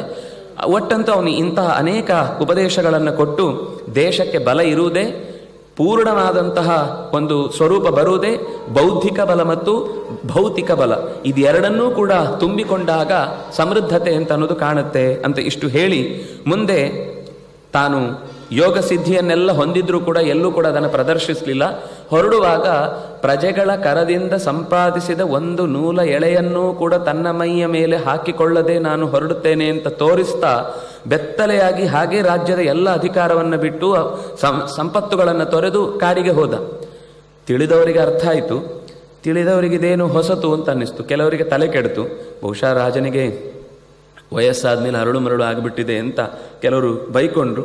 ಇನ್ನು ಕೆಲವರು ಅವನು ಆನಂದವಾಗಿ ಓಡಾಡ್ತಾ ಇರೋದು ನೋಡಿ, ಇಲ್ಲೂ ಒಂದು ಆನಂದ ಇದೆ ಅಂದರೆ ಏನಿದು, ಯಾಕಂದ್ರೆ ಯಾರ ಹತ್ರ ಏನೂ ಕೇಳಬೇಕಾಗಿಲ್ಲ, ಮುಚ್ಕೊಳ್ಬೇಕು ಅಂತ ಭಯ ಇಲ್ಲ, ಜಾರತು ಅಂತ ಹಿಡ್ಕೊಳ್ಬೇಕಾಗಿಲ್ಲ, ಇನ್ಯಾರೋ ಬರ್ತಾರೆ ಅಂತ ಭಯ ಪಡಬೇಕಾಗಿಲ್ಲ, ಅವನ ಪಾಡಿಗೆ ಅವನು ಆನಂದವಾಗಿ ತಿರುಗ್ತಾ ಇದ್ದಾನೆ, ಇದೇ ಒಂದು ಹೊಸ ಸಿದ್ಧಾಂತ ಆಯಿತು ಅಂತ ಕೆಲವರು ಅದನ್ನೇ ಅಡಾಪ್ಟ್ ಮಾಡಿಕೊಂಡ್ರು. ಆದರೆ ಅದರ ಮಧ್ಯದಲ್ಲಿ ಅವನು ಆಶ್ಚರ್ಯ ಅಂದರೆ, ನಮಗೊಂದು ಕರ್ನಾಟಕಕ್ಕೆ ವಿಶಿಷ್ಟವಾದ ಸಂಗತಿ, ಅತ್ತ ಎಲ್ಲೋ ಇದ್ದವನು ಹುಡುಕಿಕೊಂಡು ನೇರವಾಗಿ ನಾವು ಕೊಲ್ಲೂರಿನ ಹತ್ತಿರದ 36 ಕಿಲೋಮೀಟರ್ ದೂರದಲ್ಲಿರುವ ಕುಟಚಾದ್ರಿ, ಅಂದರೆ ಇವತ್ತು ನಾವು ಕೊಡಚಾದ್ರಿ ಅಂತ ಕರೆಯುವ ಪ್ರದೇಶದಲ್ಲಿ ಬಂದು ಓಡಾಡಿಕೊಂಡಿದ್ದ. ಪಾಪ ಜನ ಎಲ್ಲ ಅವನಿಗೆ ಏನಾದರೂ, ಪಾಪ ಹುಚ್ಚ ಒಬ್ಬನೇ ಓಡಾಡ್ತಾ ಇದ್ದಾನೆ, ಏನಾದರೂ ಇರಲಿ ಅಂತ ತಿನ್ನಲಿಕ್ಕೆ ಅಂತ ಆ ಬೆಟ್ಟದ ಬುಡದಲ್ಲಿ ಅವನು ಬರುವ ಎಲ್ಲೋ ಜಾಗದ ಮರದ ಬುಡದಲ್ಲಿ ಇಟ್ಟು ಹೋಗ್ತಿದ್ರು. ಅದನ್ನು ಸ್ವೀಕರಿಸಿ ಅವನ ಪಾಡಿಗೆ ಅವನು ತಿಂದು ಓಡಾಡ್ತಾ ಇದ್ದ. ಅಂದರೆ ಜನರಿಗೆ ಕನ್ಸರ್ನ್ ಇತ್ತಲ್ಲ, ಅದನ್ನು ಸ್ವೀಕರಿಸ್ತಾ ಇದ್ದ. ಏನೋ ಪರಕಾಯ ಪ್ರವೇಶ ಇದೆಲ್ಲ ಯೋಗದ ಸಿದ್ಧಿ ಅವನಿಗಿತ್ತು ಅಂತ ಹೇಳ್ತಾರೆ. ಆದರೆ ಎಂದೂ ಕೂಡ ಅದನ್ನು ಪ್ರದರ್ಶನ ಮಾಡಲಿಲ್ಲ, ಎಂದೂ ಕೂಡ ಅದನ್ನು ಹೊರಗೆ ತೋರಲಿಲ್ಲ. ಆದರೆ ಅಲ್ಲಲ್ಲಿ ಬಂದು ಯೋಗಿಗಳಿಗೆ ಉಪದೇಶ ಮಾಡುತ್ತಿದ್ದ, ಕೂಡಿಸಿ ಅವರಿಗೆ ತಿಳುವಳಿಕೆ ಹೇಳುತ್ತಿದ್ದ, ಯಾರು ನಿಜವಾದ ಸತ್ಯವನ್ನು ತಿಳಿಬೇಕು ಅಂತ ಬರ್ತಿದ್ರು ಅವರಿಗೆ ಉಪದೇಶ ಮಾಡುತ್ತಿದ್ದ. ಕೆಲವರು ಹೇಳಿದ್ದು ಕೇಳಿದ್ದೇನೆ, ಇವತ್ತಿಗೂ ಆ ಪ್ರದೇಶಗಳಲ್ಲಿ ಅಂತಹ ಯೋಗಿಗಳು ಇದ್ದಾರೆ ಅಂತ. ಇವತ್ತಿಗೂ ಆ ಪ್ರದೇಶಗಳಲ್ಲಿ, ಯಾಕಂದರೆ ಅದು ಸಹ್ಯಾದ್ರಿಯ ತಪ್ಪಲಿನ ಆ ಮೂಲೆಯ ತನಕವೂ ನಾವು ಈ ಮರ್ಕ್ಯುರಿ ಅಂತ ಅನ್ನೋದು ಪಾದರಸ, ಅದು ಕೈಗೆ ಸಿಗದೇ ಇರುವ ಪದಾರ್ಥ, ಬಹಳ ಚಂಚಲ, ಅದನ್ನು ನೀವು ಹಿಡಿದ್ರೆ ಅದು 10 ಪಾಲಾಗುತ್ತೆ. ಅಂತಹ ಮರ್ಕ್ಯುರಿಯನ್ನು ನಾವು ಇವತ್ತು ಅದನ್ನು ಸಂಗ್ರಹ ಮಾಡ್ಕೊಂಡು ಬರೋದು ತುಂಬ ಕಷ್ಟ, ಅದನ್ನು ಗಟ್ಟಿ ಮಾಡಲಿಕ್ಕೆ ಬರುವುದಿಲ್ಲ. ಅಲ್ಲಿಯ ಸಿದ್ಧರು ಮರದ ಎಲೆಯನ್ನು ತೆಗೆದು ಈ ಜಜ್ಜಿ ಆ ಪಾದರಸವನ್ನು ಮಧ್ಯಕ್ಕೆ ಹಿಡಿದು ಗಟ್ಟಿ ಉಂಡೆ ಮಾಡಿ ಕೊಟ್ಟು ಕಳಿಸ್ತಾರಂತೆ. ಅಂದರೆ ಅವರಿಗಿರುವ ಆ ಸಿದ್ಧಿಗಳಲ್ಲಿ ಇಂಥ ಪ್ರಕೃತಿಯ ಜ್ಞಾನವೂ ಅಷ್ಟು ಚೆನ್ನಾಗಿರುವುದರಿಂದ ಅವರು ಏನು ಬೇಕಾದರೂ ಯಾವುದೇ ಲೋಹನ ಇನ್ನೇನೋ ಲೋಹವನ್ನಾಗಿಸಿಕೊಡುವ ಸಾಮರ್ಥ್ಯದಿಂದ ಅವರು, ಆದರೆ ಅದನ್ನು ಲೋಕಕ್ಕೆ ಯಾವತ್ತೂ ಕೂಡ ಪ್ರದರ್ಶನದ ವಸ್ತುವನ್ನಾಗಿಸಿ ಯಾವುದೋ ಒಂದು ಸಂದರ್ಭದಲ್ಲಿ ಅಗತ್ಯ ಇದ್ದಾಗ ಅದನ್ನು ಮಾಡಿ ತೋರಿಸ್ತಾರೆ ಅಂತ.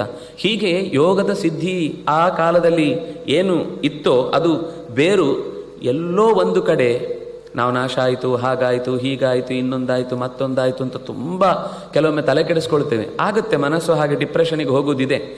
ವಿದ್ಯೆ ಎಲ್ಲೂ ಪೂರ್ತಿ ನಾಶ ಆಗುವುದಿಲ್ಲ, ಯಾಕೆಂದರೆ ಅದು ಬುದ್ಧಿಯಲ್ಲಿ ಇದ್ದದ್ದಾದರೆ ಮತ್ತೆ ಇನ್ನೊಂದು ಸರ್ತಿ ಇನ್ನೊಬ್ಬ ವ್ಯಕ್ತಿ ಇನ್ನೆಲ್ಲೋ ಒಂದು ಕಡೆ ಹುಟ್ಟಿ ಬಂದಾಗ ಅದು ವಿಷ್ಣು ಬುದ್ಧಿ ಸ್ಥಿತಾ ಸದಾ, ಯಾವಾಗಲೂ ಯಾವತ್ತೂ ಕೂಡ ಎಲ್ಲವೂ ಭಗವಂತನ ತಲೆಯಲ್ಲಂತೂ ಇದ್ದೇ ಇರುತ್ತೆ. ಸಾಧಕನ ತಲೆಯಲ್ಲೂ ಅದು ಜೊತೆಗೆ ಬಳುವಳಿಯಾಗಿ ಬಂದಿರುತ್ತೆ. ಅದರಿಂದಾಗಿ ಒಂದು ಹಂತಕ್ಕೆ, ಒಂದು ಕಾಲದಲ್ಲಿ ಕೆಲವೊಮ್ಮೆ ಅದು ಮರೆಯಾಗುವುದನ್ನು ನಾವು ನೋಡ್ತೇವೆ. ಆದರೆ ಅದು ನಾಶ ಆಯಿತು ಅಂತ ಭಾವಿಸಿ ನಾವು ಏನೋ ಉಳಿಸ್ಬಿಡಬೇಕು ಅಂತ ಅನ್ನುವ ಹಠಕ್ಕೆ ಬೀಳಬೇಕಾದ ಅಗತ್ಯ ಇಲ್ಲ. ನಮ್ಮ ಕರ್ತವ್ಯವನ್ನು ನಾವು ಚೆನ್ನಾಗಿ ಮಾಡ್ತಾ ನಮಗೆ ದೊಡ್ಡವರು ಕೊಟ್ಟದ್ದನ್ನು ಆ ಪ್ರಾಮಾಣಿಕವಾಗಿ ಪೀಳಿಗೆಗೆ ಮುಂದೆ ಹರಿಸಬೇಕು ಅನ್ನುವ ಪ್ರವೃತ್ತಿಯಲ್ಲಿ ನಾವು ತೊಡಗ್ತಾ ಇದ್ರೆ ಅದು ಎಲ್ಲೆಲ್ಲಿಂದ ಹರಿದು ಬರಬೇಕು ಅಲ್ಲಿಂದ ತಾನಾಗಿ ಅದು ಹರಿದು ಬರುತ್ತೆ. ಅಂತಹ ವಿಶೇಷವಾದ ಯೋಗದ ಸಿದ್ಧಿಗಳನ್ನೆಲ್ಲ ಅಲ್ಲಿ ಕಲಿಸಿ ಒಂದು ಕಾಲ ಬಂದಾಗ ಅವತಾರದ ಸಮಾಪ್ತಿ ಮಾಡಬೇಕು. ತಾನೇ ವಾಸುದೇವ ಅಂತ ಹೇಳಿಕೊಂಡ ಅಂತ ತುಂಬ ಕಡೆ ಮಾತು ಬರುತ್ತೆ. ತಾನೇ ಹೇಳಿಕೊಂಡ, ನಾನೇ ಮೂಲ ರೂಪ ಬೇರೆ, ನಾನು ಬೇರೆ ಅಂತ ಚಿಂತಿಸಬೇಡಿ ಅಂತೆಲ್ಲ ಉಪದೇಶ ಮಾಡಿದ ಅಂತ. ಕೊನೆಗೆ ಇಡೀ ಕಾಡು ಕಾಳ್ಗಿಚ್ಚಿನಿಂದ ಹೊತ್ತಿ ಉರಿಯಿತಂತೆ. ಉರಿಯುವಾಗ ಇವನು ಹೊರಗೆ ಬಂದಂತೆ. ಒಂದಿಷ್ಟು ಜನರಿಗೆ ಉಪದೇಶ ಮಾಡಿ, ನಾನು ಹೇಳಿದ್ದೆಲ್ಲ ನೆನಪಿದೆಯಲ್ವಾ ಅಂತ ಹೇಳಿ ಸೀದಾ ಅದರೊಳಗೆ ವಾಪಸ್ ಹೋದ್ನಂತೆ. ಆಮೇಲೆ ಆ ಕಾಳ್ಗಿಚ್ಚು ಮುಗಿದ ಮೇಲೆ ಮತ್ತೆ ಮರಳಿ ಕಾಣಿಸ್ಲೇ ಇಲ್ಲ. ಹೀಗೆ ವೃಷಭಾವತಾರದ ಸಮಾಪ್ತಿಯನ್ನ ಹೇಳಿ ಆ ಬಳಿಕ ಈ ವಂಶದಲ್ಲಿ ಭರತನ ಆಳ್ವಿಕೆಯ ಬಗ್ಗೆ ಒಂದಿಷ್ಟು ಪರಿಚಯ ಮಾಡಿಕೊಡ್ತಾರೆ. ಭರತನಿಗೆ ವಿಶ್ವರೂಪ ಅಂತ ಒಬ್ಬನ ಮಗಳು, ಪಂಚಜನಿ ಅಂತ ಅವಳ ಹೆಸರು. ಅವಳನ್ನು ಮದುವೆ ಆಗ್ತಾನೆ, ಚೆನ್ನಾಗಿ ರಾಜ್ಯಭಾರವನ್ನೆಲ್ಲ ನಡೆಸ್ತಾನೆ. ಅವನು ಕೂಡ ಬಹಳ ದೀರ್ಘಕಾಲದ ಭೂಮಿಯ ಆಳ್ವಿಕೆಯಲ್ಲಿ ಅವನ ಹೆಸರು ಬರುತ್ತೆ. ಹಾಗಾಗಿ ಈ ಭಾಗಕ್ಕೆ ಭಾರತ ಅಂತ ಹೆಸರು ಬಂತು. ಇವನ ತಂದೆಯಿಂದಾಗಿ ಅಂಜನಾಭ ಅಂತ ಹೆಸರು ಬಂತು. ಈ ಬಳಿಕ ಇವನಿಂದಾಗಿ ಭಾರತ ಅಂತ ಹೆಸರು ಬಂತು.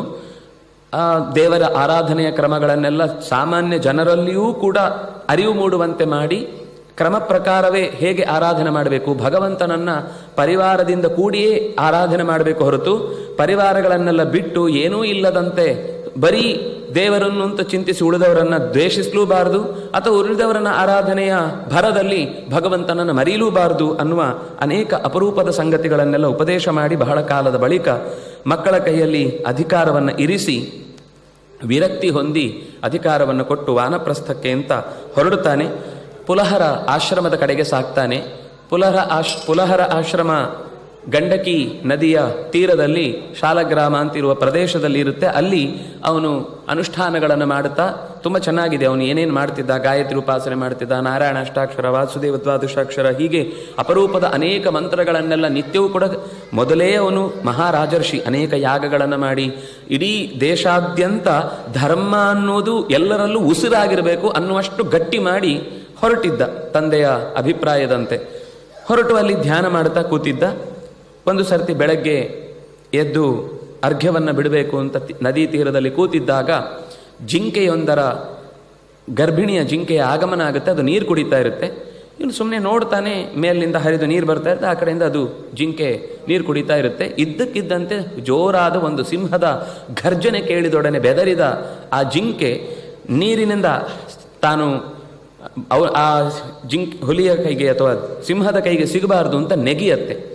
ನೆಗೆದಾಗ ಆಚೆಗೆ ಹೋಗುವ ಭರದಲ್ಲಿ ತನ್ನ ದೇಹದಲ್ಲಿದ್ದ ಗರ್ಭವನ್ನು ಹಾಗೆ ನದಿಯಲ್ಲಿ ಚೆಲ್ಲಿ ಗುಹೆಯೊಳಗೆ ಹೋಗಿ ಓಡಿ ಅಡಗಿಕೊಳ್ಳುತ್ತೆ. ನೀರು ಹಾಗೆ ಬರ್ತಾ ಇರುವುದನ್ನು ನೋಡಿ ಆ ಜಿಂಕೆಯ ಮರಿ ತೊಳಲಾಡ್ತಾ ಬರ್ತಾ ಇರೋದು ನೋಡಿ ಅದು ಸಿಚುವೇಶನ್ ಹೇಗಿರುತ್ತೆ ಅಂತ ಅನ್ನೋದು ಒಂದು ವಿಚಿತ್ರ. ಆ ಪುಟ್ಟದಾದ ಈಗ ತಾನೇ ಜನಿಸಿದ ಮರಿಯನ್ನ ಕೈಯಲ್ಲಿ ಹಿಡಿಯುವಾಗ ಆ ಹುಟ್ಟುವ ಒಂದು ಮಾನಸಿಕವಾದ ಒಂದು ಇನ್ವಾಲ್ವ್ಮೆಂಟ್ ಏನಿದೆ ಅದನ್ನು ಸುಲಭದಲ್ಲಿ ತಪ್ಪಿಸ್ಲಿಕ್ಕೆ ಸಾಧ್ಯ ಇಲ್ಲ. ಇಡೀ ದೇಶಕ್ಕೆ ವೈರಾಗ್ಯದ ಪರಮ ಪಾಠವನ್ನು ಮಾಡಿದ ಭರತನಿಗೆ ಆ ಕೈಯಲ್ಲಿ ಮಗು ರೂಪದಲ್ಲಿ ಇದ್ದಂತಹ ಜಿಂಕೆ ಮರಿಯನ್ನ ಅದರ ಸ್ಥಿತಿಗತಿಗಳನ್ನೆಲ್ಲ ನೋಡಿದಾಗ ಮೈಯಲ್ಲಿ ಏನೋ ಒಂದು ಆನಂದವೂ ಆಯಿತು, ಜೊತೆಗೆ ಮನಸ್ಸು ಅಲ್ಲಿ ಲಗ್ನವಾಯಿತು. ಆ ಮರಿಯನ್ನ ತಾಯಿ ಹತ್ರ ಬಿಡಬೇಕು ಅಂತ ತಗೊಂಡು ಹೋಗಿ ಆ ಬಿಲದ ಹತ್ರ ನೋಡ್ತಾನೆ, ಅದು ರಕ್ತಸ್ರಾವವಾಗಿ ಹಾಗೆ ಪ್ರಾಣವನ್ನು ಬಿಟ್ಟಿದೆ. ಇದು ಇನ್ನೊಂದು ಮತ್ತೆ ಅಂಟಿಕೊಳ್ಳಿಕ್ಕೆ ಕಾರಣ ಆಯಿತು. ನಾನು ಕೊಟ್ಟು ಬಂದರೆ ನನ್ನ ಕೆಲಸ ಆಯಿತು ಅಂತ ಅನ್ಕೊಂಡಿದ್ದ, ಕೊಟ್ಟು ಬರಲಿಕ್ಕಿಲ್ಲ, ಇದು ಇಟ್ಟುಕೊಳ್ಳಿಕ್ಕಿರುವುದು ಅನ್ನುವ ಹಾಗೆ ಅದು ಕೂಡ ಪ್ರಾಣ ಬಿಟ್ಟಿದೆ ಅಂತಂದಾಗ ಆ ಮರಿಯನ್ನು ತನ್ನಲ್ಲೇ ಜೋಪಾನವಾಗಿ ನೋಡ್ಕೊಳ್ಳಿಕ್ಕೆ ಶುರು ಮಾಡಿದ. ತನಗೆ ಗೊತ್ತಿರುವ ಥರದ ಎಲ್ಲ ವಿದ್ಯೆಗಳಿಂದ ಅದಕ್ಕೆ ಆಹಾರ ತಿನ್ನಿಸುವ ಏನೇನೋ ಅದು ತಂಟೆ ಮಾಡುತ್ತಿತ್ತು. ಬಹಳ ಚೆನ್ನಾಗಿದೆ. ಆ ಮರಿ ಏನೆಲ್ಲ ತೊಂದರೆ ಮಾಡುತ್ತೋ, ನಾವು ಒಂದು ಕರುವನ್ನು ಪಕ್ಕದಲ್ಲಿ ಕೂತಾಗ ಅದು ಕಿವಿ ಕಚ್ಚುದು, ತಲೆ ಮೂಸುದು, ಗುದ್ದುದು ಏನು ಮಾಡುತ್ತೋ, ಈ ಮರಿ ಅವನನ್ನು ಅಷ್ಟು ಪ್ರೀತಿಯಿಂದ ಹಚ್ಚಿಕೊಂಡಿತು. ಕೊನೆಗೆ ಎಲ್ಲಿವರೆಗೆ ಅಂದರೆ ಇವನು ಜಪಕ್ಕೆ ಕಣ್ಣು ಮುಚ್ಚಿ ಕೂತಾಗಲೂ ಮಧ್ಯದಲ್ಲಿ ಮತ್ತೆ ಎಲ್ಲಿ ಓಡಿ ಹೋಯಿತು, ಎಲ್ಲಿ ಏನಾದರೂ ತೊಂದರೆ ಆಯಿತು, ಯಾರು ಅದನ್ನು ಹಿಡ್ಕೊಂಡು ಹೋದರು. ಒಂದು ಸರ್ತಿ ಅಂತೂ ಕೆಲವು ಸರ್ತಿ ಅಂತೂ ಅದು ಹೋದರೆ ಅರ್ಧ ಮುಕ್ಕಾಲು ಗಂಟೆ ಬರಲಿಲ್ಲ ಅಂದರೆ ಇಡೀ ಕಾಡಿನ ಎಲ್ಲ ಪರಿಸರ ಹುಡುಕೋನಂತೆ, ಎಲ್ಲಿದೆ ಎಲ್ಲಿದೆ ಎಲ್ಲಿದೆ ಆ ಮರಿ, ಎಲ್ಲೋಯ್ತು. ಕೊನೆಗೆ ಅದು ಸ್ವಲ್ಪ ಹೊತ್ತಾದ್ಮೇಲೆ ಮತ್ತೆ ಬರ್ತಿತ್ತು.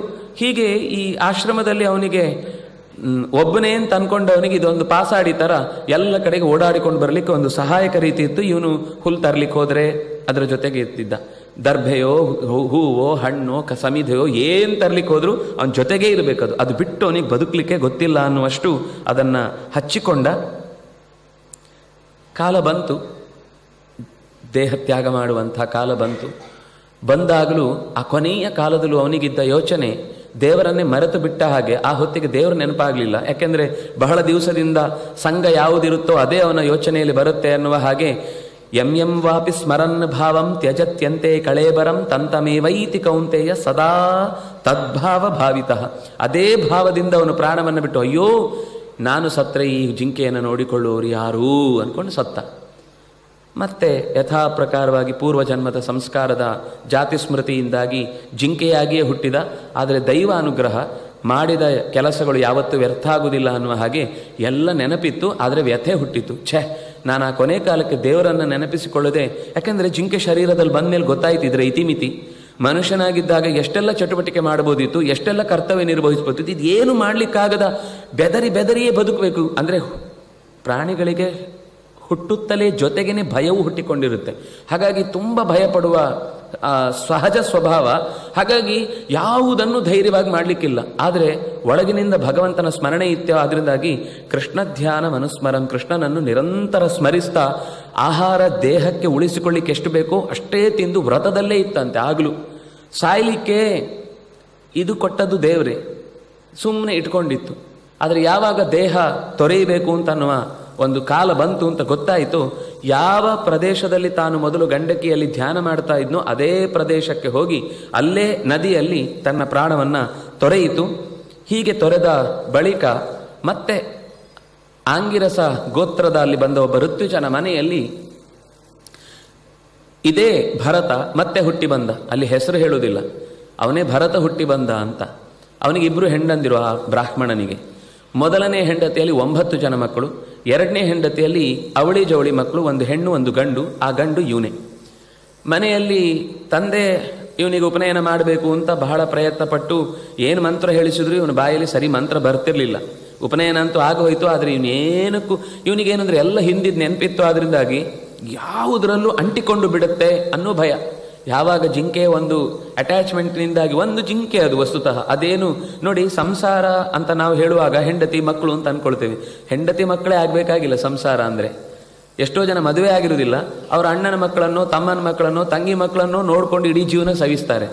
ನನ್ ಬೇಕಾದಷ್ಟು ಅಂತಹದ್ದು ನೋಡಿದ್ದೇವೆ ನಾವು. ಅಂದರೆ ಸಂಸಾರ ಅಂದರೆ ಕೇವಲ ತನ್ನ ಬಾಳ ಸಂಗಾತಿ ಆಗಬೇಕು ಅಂತಿಲ್ಲ, ಯಾವುದೋ ಒಂದನ್ನು ಅಂಟಿಸಿಕೊಂಡು ಅದು ಜೀವಂತ ವಸ್ತುವೂ ಆಗಬೇಕಾಗಿಲ್ಲ. ಎಷ್ಟೋ ಸರ್ತಿ ನಾವು ತೋಟ ಅಥವಾ ಗದ್ದೆ ಅಥವಾ ಯಾವುದೋ ಒಂದು ವಸ್ತುಗಳನ್ನು ಕೂಡ ರಕ್ಷಿಸುವ ಭರದಲ್ಲಿ ನಾವು ಅದರಲ್ಲಿ ಆಸಕ್ತರಾಗಿ ಬಿಟ್ರೆ ಸಮ್ಯಕ್ ತತ್ರೈವ ಸರತಿ, ಭಗವಂತನಲ್ಲಿ ಅಪಸರತಿ, ಇದರಲ್ಲಿ ಸಂಸರತಿ. ಅಂತಹ ಸಂಸಾರದ ವ್ಯವಸ್ಥೆಯಲ್ಲಿ ಬಿದ್ದು ಜಡಭರತನಾಗಿ ಹುಟ್ಟಿದಾಗ ಇನ್ನೊಮ್ಮೆ ಈ ಥರದ ಅಟ್ಯಾಚ್ಮೆಂಟಿಗೆ ನಾನು ತಾಗಿಕೊಳ್ಳಬಾರದು ಅಂತ ಯಾವುದನ್ನು ಅಂಟಿಸಿಕೊಳ್ಳದೆ ಎಲ್ಲದಿಂದಲೂ ದೂರನೇ ಇರ್ತಾನೆ. ಇದು ಉಳಿದವರಿಗೆ ಅರ್ಥ ಆಗಲ್ಲ. ದಡ್ಡು ಪೆದ್ದು ಇದಕ್ಕೇನು ಬುದ್ಧಿ ಇಲ್ಲ ಅಂತ ಎಲ್ಲ ತಿರಸ್ಕರಿಸಕ್ಕೆ ಶುರು ಮಾಡುತ್ತಾರೆ. ತಂದೆ ಕಾಲ ಹಾಕ್ತಾನೆ. ಆ ತಾಯಿಯು ಕೂಡ ಆ ತಂದೆ ಕಾಲ ಆದಾಗ ಅವಳು ಪ್ರಾಣ ಬಿಡ್ತಾಳೆ. ಈ ದೊಡ್ಡ ಆ ತಂಗಿ ಬಗ್ಗೆ ಏನು ಹೇಳೋದಿಲ್ಲ ಏನಾಯಿತು ಅಂತ. ಆದರೆ ಈ ಅಣ್ಣಂದರೆಲ್ಲರೂ ಆ ಮನೆಯಲ್ಲಿ ಯಾಜಮಾನಿಕ ನಡೆಸ್ತಾ ಇದ್ದವರು ಎಲ್ಲೇ ಒಂದು ಹಟ್ಟಿಯಲ್ಲಿ ಅವನಿಗೆ ಒಳಗೆ ಬರಲಿಕ್ಕೂ ಅವಕಾಶ ಇಲ್ಲದಾಗೆ ಎಲ್ಲೋ ಅವನು ಹೊರಗನೇ ಇರಬೇಕು. ಅದು ಎಲ್ಲೋ ಶಾಲೆಯ ಹೊರಭಾಗದ ಕಾಲು ತೊಳೆಯೋ ಜಾಗ ಇನ್ನೆಲ್ಲೋ ಇರುತ್ತೋ ಅಲ್ಲಲ್ಲೇ ಓಡಾಡ್ಕೊಂಡಿರ್ಬೇಕು. ಅವನು ಇಲ್ಲಿ ಬರಲಿಕ್ಕೆ ಅವಕಾಶ ಇಲ್ಲದ ಹಾಗೆ ಅವನನ್ನು ಹೊರಗೆ ತಿನ್ನಲಿಕ್ಕೂ ಹಾಗೆ. ಅವನಿಗೆ ಯಾವುದೋ ನಿನ್ನೆದು ಮೊನ್ನೆದು ಹಳಸಿದ ಪದಾರ್ಥ ಕೊಟ್ಟರೆ ಅವನು ಯೋಚನೆ ಮಾಡುತ್ತಿದ್ದ. ರಾಜನಾಗಿದ್ದಾಗ ಒಂದು ಕಾಲದಲ್ಲಿ ಆನೆ ಮೇಲೆ ಮೆರೆಸುವೆ, ಒಂದು ಕಾಲದಲ್ಲಿ ಬರಿಗಾಲಲ್ಲಿ ನಡೆಸುವೆ, ಒಂದು ಕಾಲದಲ್ಲಿ ಮೃಷ್ಟಾನ್ನ ಭೋಜನ, ಮತ್ತೊಂದು ಕಾಲದಲ್ಲಿ ಬರೀ ತಂಗಳನ್ನ ಏನೋ ಕೊಡ್ತಾನೆ. ಅವನದ್ದೇ ಆಲೋಚನೆ, ಅವನದ್ದೇ ಆಟೋಟ ಇದೆಲ್ಲ ಅಂತ ಭಾವಿಸಿ ಒಂದಕ್ಕೂ ಬೇಸರ ಮಾಡಿಕೊಳ್ತಿರ್ಲಿಲ್ಲ. ಒಂದು ಚಳಿಯಲ್ಲೇ ಇರ್ತಿದ್ದ, ಮಳೆಯಲ್ಲೇ ಬಿದ್ದಿರ್ತಿದ್ದ, ಬೇಸಿಗೆಯಲ್ಲಿ ಸೆಕೆನೇ ಆಗ್ತಿತ್ತು ಹೊರಗಡೆ ಇದ್ದರೂ. ಯಾವುದಕ್ಕೂ ತನ್ನ ಶರೀರ ಅದರ ಜೊತೆಗೆ ಅಂಟಿಸಿಕೊಳ್ಳದಷ್ಟು ಅದನ್ನು ಪೂರ್ತಿಯಾಗಿ ವಿರಕ್ತನಾಗಿ ಬದುಕಿ ಓಡಾಡ್ತಾ ಇದ್ದ. ಅದರ ಮಧ್ಯದಲ್ಲಿ ಒಂದು ಸರ್ತಿ ಅಂದರೆ ಏನು ಮಾಡ್ತಿದ್ದ ಅಂದರೆ, ಯಾರಾದರೂ ಏನಾದರೂ ಕೆಲಸ ಹೇಳಿದರೆ ಅದನ್ನು ಬಿಟ್ಟಿ, ವಿಷ್ಠಿ ಅಂತ ಕರೀತಾರೆ. ಸಂಸ್ಕೃತದಲ್ಲಿ ವಿಷ್ಠಿ ಅನ್ನೋ ಶಬ್ದವೇ ನಾವು ಕನ್ನಡದಲ್ಲಿ ಬಿಟ್ಟಿ ಅಂತ ಹೇಳೋದು. ಬಿಟ್ಟಿ ಅಂದರೆ ಉಚಿತ, ಏನೂ ಪಗಾರ ತೆಗೆದುಕೊಳ್ಳದೆ, ಸಂಭಾವನೆ ತೆಗೆದುಕೊಳ್ಳದೆ ಕೆಲಸ ಮಾಡೋದು. ಬಿಟ್ಟಿ ಬಿದ್ದಿರ್ತಾನೆ ಅಂತ. ಇಲ್ಲಿ ಏನು ಕೆಲಸ ಮಾಡಲ್ಲ, ತಿನ್ಲಿಕ್ಕೆ ಮಾತ್ರ ಇರ್ತಾನೆ ಅಂತ ಹೇಳುವಾಗ ನಾವು ಶಬ್ದ ಬಳಸ್ತೇವೆ. ಅದು ವಿಷ್ಠಿ ಎನ್ನುವ ಸಂಸ್ಕೃತದ ಶಬ್ದ. ಹಾಗೆ ಇವನನ್ನ ಪುಕ್ಕಟ್ಟೆ ಕೆಲಸ ಮಾಡಿಸ್ತಾ ಇರ್ತಾರೆ. ಎಲ್ಲ ಕಡೆನೂ ಇವನು ಅವನ ಪಾಡಿ ಕೆಲಸ. ಕೊನೆ ಕೆಲವರೆಲ್ಲ ಏನಾದರೂ ತಿನ್ಲಿಕ್ಕೆ ಕೊಡ್ತಾರೆ, ತಿಂದು ಬರ್ತಿದ್ದ. ಏನಾದರೂ ಬೈದ್ರೆ ಬೈಸ್ಕೊಂಬರ್ತಿದ್ದ, ಹೊಗಳಿದ್ರೆ ಹೊಗಳಿಸ್ಕೊಂಬರ್ತಿದ್ದ. ಯಾವುದಕ್ಕೂ ತಲೆ ಕೆಡಿಸ್ಕೊಳ್ತಿರ್ಲಿಲ್ಲ. ಒಬ್ಬ ರಾಜ ಇದ್ದ, ಬಹಳ ದುಷ್ಟ. ಆದರೆ ಅವನಿಗೊಂದು ಕೆಟ್ಟ ಆಂಬಿಷನ್ ಇತ್ತು, ಏನೋ ಇಡೀ ರಾಜ್ಯವನ್ನು ತನ್ನ ವಶಕ್ಕೆ ಮಾಡಿಕೊಳ್ಬೇಕು ಅಂತ. ಅದಕ್ಕೋಸ್ಕರ ಅವನು ಯಾರ ಹತ್ರನೋ ಹೋಗಿ ಒಬ್ಬ ತಲೆ ಕೆಟ್ಟ ಜೋಯಿಸರ ಹತ್ರ ಕೇಳಿದಾನೆ, ನರಬಲಿ ಕೊಡಬೇಕು ಅಂತ ಹೇಳಿದ್ದಾನೆ. ಅವನದೊಂದು ಆರಾಧನೆಯ ಉಗ್ರ ಕಾಳಿಯ ಒಂದು ಉಪಾಸನೆ ಇತ್ತು. ಆ ಉಪಾಸನೆಗೆ ನರಬಲಿಯನ್ನು ಕೊಡಬೇಕು ಅಂತ ಹೇಳಿದ್ದಕ್ಕೋಸ್ಕರ ತನ್ನ ಸಹಚರರನ್ನು ಹುಡುಕಿ ಕಳುಹಿಸ್ತಾನೆ. ಕಳುಹಿಸಿದಾಗ ಇವನು ಗದ್ದೆ ಪಕ್ಕದಲ್ಲಿ ಕೂತಿರ್ತಾನೆ ಕಣ್ಮುಚ್ಕೊಂಡು. ಅಲ್ಲಿ ಏನಾದರೂ ಗದ್ದೆಯಲ್ಲಿ ಬೆರ್ಚಪ್ಪನನ್ನು ನಿಲ್ಲಿಸ್ಲಿಕ್ಕಾಗಲಿಲ್ಲ, ಇವನನ್ನೇ ನಿಲ್ಲಿಸ್ಬಿಟ್ಟಿದ್ರು. ಇವನು ಅಲ್ಲಿ ಬಂದ ಕಾಳು ತಿನ್ನಲಿಕ್ಕೆ ಬರುವ ಹಕ್ಕಿಗಳನ್ನು ಅಥವಾ ಪ್ರಾಣಿಗಳನ್ನು ಓಡಿಸ್ಬೇಕು, ಇಷ್ಟೇ ಕೆಲಸ ಅವನು ಮಾಡ್ತಾ ಇದ್ದ. ಒಂದು ಕೆಲಸ ಇದೆ, ಬರ್ತೀಯಾ? ಬರ್ತೇನೆ ಅಂದ. ನನ್ನ ಜೊತೆಗೆ ಬರಬೇಕು, ಬರ್ತೇನೆ ಅಂದ. ಬಂದ. ಎಲ್ಲಿ ಕರ್ಕೊಂಡು ಹೋದ್ರು ಅಲ್ಲಿ ತನಕನೂ ಹಾಗೇ ನಡ್ಕೊಂಡು ಹೋದ್ಮೇಲೆ ಒಂದು ಕಾಡಿನ ಮಧ್ಯದಲ್ಲಿ ಒಂದು ದೇಗುಲಕ್ಕೆ ಕರ್ಕೊಂಡು ಹೋದ್ರು. ಎಲ್ಲಿ ಕರ್ಕೊಂಡು ಹೋದ್ರು? ಇಲ್ಲಿ ಕೂಡು ಅಂದರು. ಕೂತ. ಸ್ನಾನ ಮಾಡಿಸ್ಕೊಂಡ, ಲೇಪನ ಹಚ್ಚಿಸ್ಕೊಂಡ, ಬಟ್ಟೆ ಉಡಿಸಿದ್ರು, ಹೊಸ ಬಟ್ಟೆ ಉಡ್ತಾ, ಮಾಲೆ ಹಾಕಿಸ್ಕೊಂಡ, ಮೈ ಕೈಗೆಲ್ಲ ಚೆನ್ನಾಗಿ ಅವನನ್ನು ತಿಕ್ಕಿ ತೀಡಿ, ಅಂದರೆ ದೇಹದಲ್ಲಿ ಎಲ್ಲಿಯಾದರೂ ಊನತೆ ಇರಬಾರದು ಅಂತ ಅದೆಲ್ಲವನ್ನು ನೋಡಿದ್ರು. ಎಲ್ಲ ಸುಮ್ಮನೆ ನೋಡಿಸ್ಕೊಂಡು ಅವನ ಪಾಡಿ ಕೂತ. ಈ ಕಡೆ ಬಾ ಅಂದರು. ಒಂದು ದೊಡ್ಡ ಕಾಳಿಯ ವಿಗ್ರಹ ಇತ್ತು, ಎದುರುಗಡೆ ಕೂತ, ತಲೆ ಬಗ್ಗಿಸಿದ. ಇಷ್ಟು ಮಾಡುವಾಗಲೂ ಹರಿಧ್ಯಾನ ತತ್ಪರ, ಭಗವಂತನ ಎಚ್ಚರ ಮಾತ್ರ ಅವನಿಗೆ ತಪ್ಪಿಸ್ಲಿಲ್ಲ. ತಲೆ ಬಗ್ಗಿಸಿ ಆ ರಾಜ, ಅವನ ಪುರೋಹಿತ ಒಂದು ಕಡೆಯಿಂದ ಮಂತ್ರ ಹೇಳುತ್ತಿದ್ದಾನೆ, ಇನ್ನೊಬ್ಬ ಯಾರೋ ಮಂತ್ರಿ ಅವ್ರ ಜೊತೆ ಕರ್ಕೊಂಡು ಬಂದವರು ಎಲ್ಲ ಗುಟ್ಟಾಗಿ ಎಲ್ಲ ದೊಡ್ಡ ಮಟ್ಟದಲ್ಲಿ ಸೇರ್ಕೊಂಡು ಇನ್ನು ಬಲಿ ಕೊಡಬೇಕು ಅಂತ ತಲೆ ಬಗ್ಗಿಸಿದವನ ತಲೆ ಮೇಲೆ ಖಡ್ಗ ಎತ್ತಿ ಇನ್ನೇನು ಹೊಡಿಬೇಕು ಅನ್ನೋಷ್ಟರಲ್ಲಿ ಆ ವರ್ಣನೆ ಬಹಳ ಚೆನ್ನಾಗಿದೆ. ಕಾಳಿಗೆ ತಡಿಲಿಕ್ಕಾಗಲಿಲ್ಲಂತೆ. ಅವನ ವರ್ಚಸ್ಸು ಅವಳನ್ನೇ ಹಿಂದಕ್ಕೆ ತಳ್ಳಿದ ಹಾಗೆ ಅನ್ನಿಸ್ತಾ ಇತ್ತಂತೆ. ಇದು ಏನಾದರೂ ಈಗ ಹೀಗಾದರೆ ಮಾತ್ರ ನನ್ನ ಈ ಸ್ಥಿತಿಗೆ ಅರ್ಥ ಇಲ್ಲ ಅಂತ ಭಾವಿಸಿ ಆ ಪ್ರತಿಮೆಯಿಂದ ಹಾಗೆ ನುಗ್ಗಿದವಳು ತನ್ನ ಈ ಪ್ರತಿಮೆಯಲ್ಲೇ ಇದ್ದ ಆಯುಧವನ್ನು ಹಾಗೆ ತೆಗೆದುಕೊಂಡು ತಲೆ ಕತ್ತರಿಸಲಿಕ್ಕೆ ಬಂದವನು ರಾಜ, ಮಂತ್ರಿ, ಅಲ್ಲಿ ಕರ್ಕೊಂಡು ಬಂದವರು ಎಲ್ಲರ ತಲೆಯನ್ನು ಚೆಂಡಾಡಿ ನೆತ್ತರನ್ನು ಬಸಿದು ಕುಡಿದು ಸುಮ್ಮನೆ ಅಲ್ಲೇ ಬಂದು ನಿಂತರೆ ಇವನು ಅಷ್ಟೇ ಹಾರಿಸ್ತಾ ಇದ್ದಾಳೆ. ಅಯ್ಯೋ ಏನೋ ಆಗ್ಬಿಡುತ್ತೆ, ಒಂದು ಭಯ ಇಲ್ಲ, ನಿರ್ಭಯನಾಗಿ ಮತ್ತೆ ಸ್ಮರಣೆ ಮಾಡ್ತಾ ಅವಳಿಗೂ ಕೈ ಮುಗಿದು ಸರಿ ಇನ್ಯಾರು ಮಾತಾಡಿಸೋರಿಲ್ಲ, ಇಲ್ಲಿಂದ ಹೊರಡ್ಬೋದು ಅಂತ ಅನ್ಕೊಂಡ ಸೀದಾ ಹೊರಟು ಮತ್ತೆ ವಾಪಸ್ಸು ಬಂದು ಮತ್ತೆ ಯಥಾ ಪ್ರಕಾರ ಯಾರೋ ಏನೋ ಹೊತ್ಕೊಂಡು ಬರ್ಲಿಕ್ಕೆ ಹೇಳಿದ್ದಾರೆ. ಹೊತ್ಕೊಂಡು ಅಂಗಡಿ ತನಕ ಇಡು, ಇನ್ನು ಮನೆ ತನಕ ಹಾಕು, ಅದು ಹಾಕು, ಇದು ಹಾಕು ಅಂತ ಹೇಳಿದ್ರೆ ಹಾಕೊಂಡು ಬರ್ತಿದ್ದ. ಎಲ್ಲೋ ಒಂದು ನಿಂತಿದ್ದ. ಈ ರಘುಗಣ ರಾಜ, ಅವನು ಸಿಂಧು ಸೌವೀರ ದೇಶದ ರಾಜ.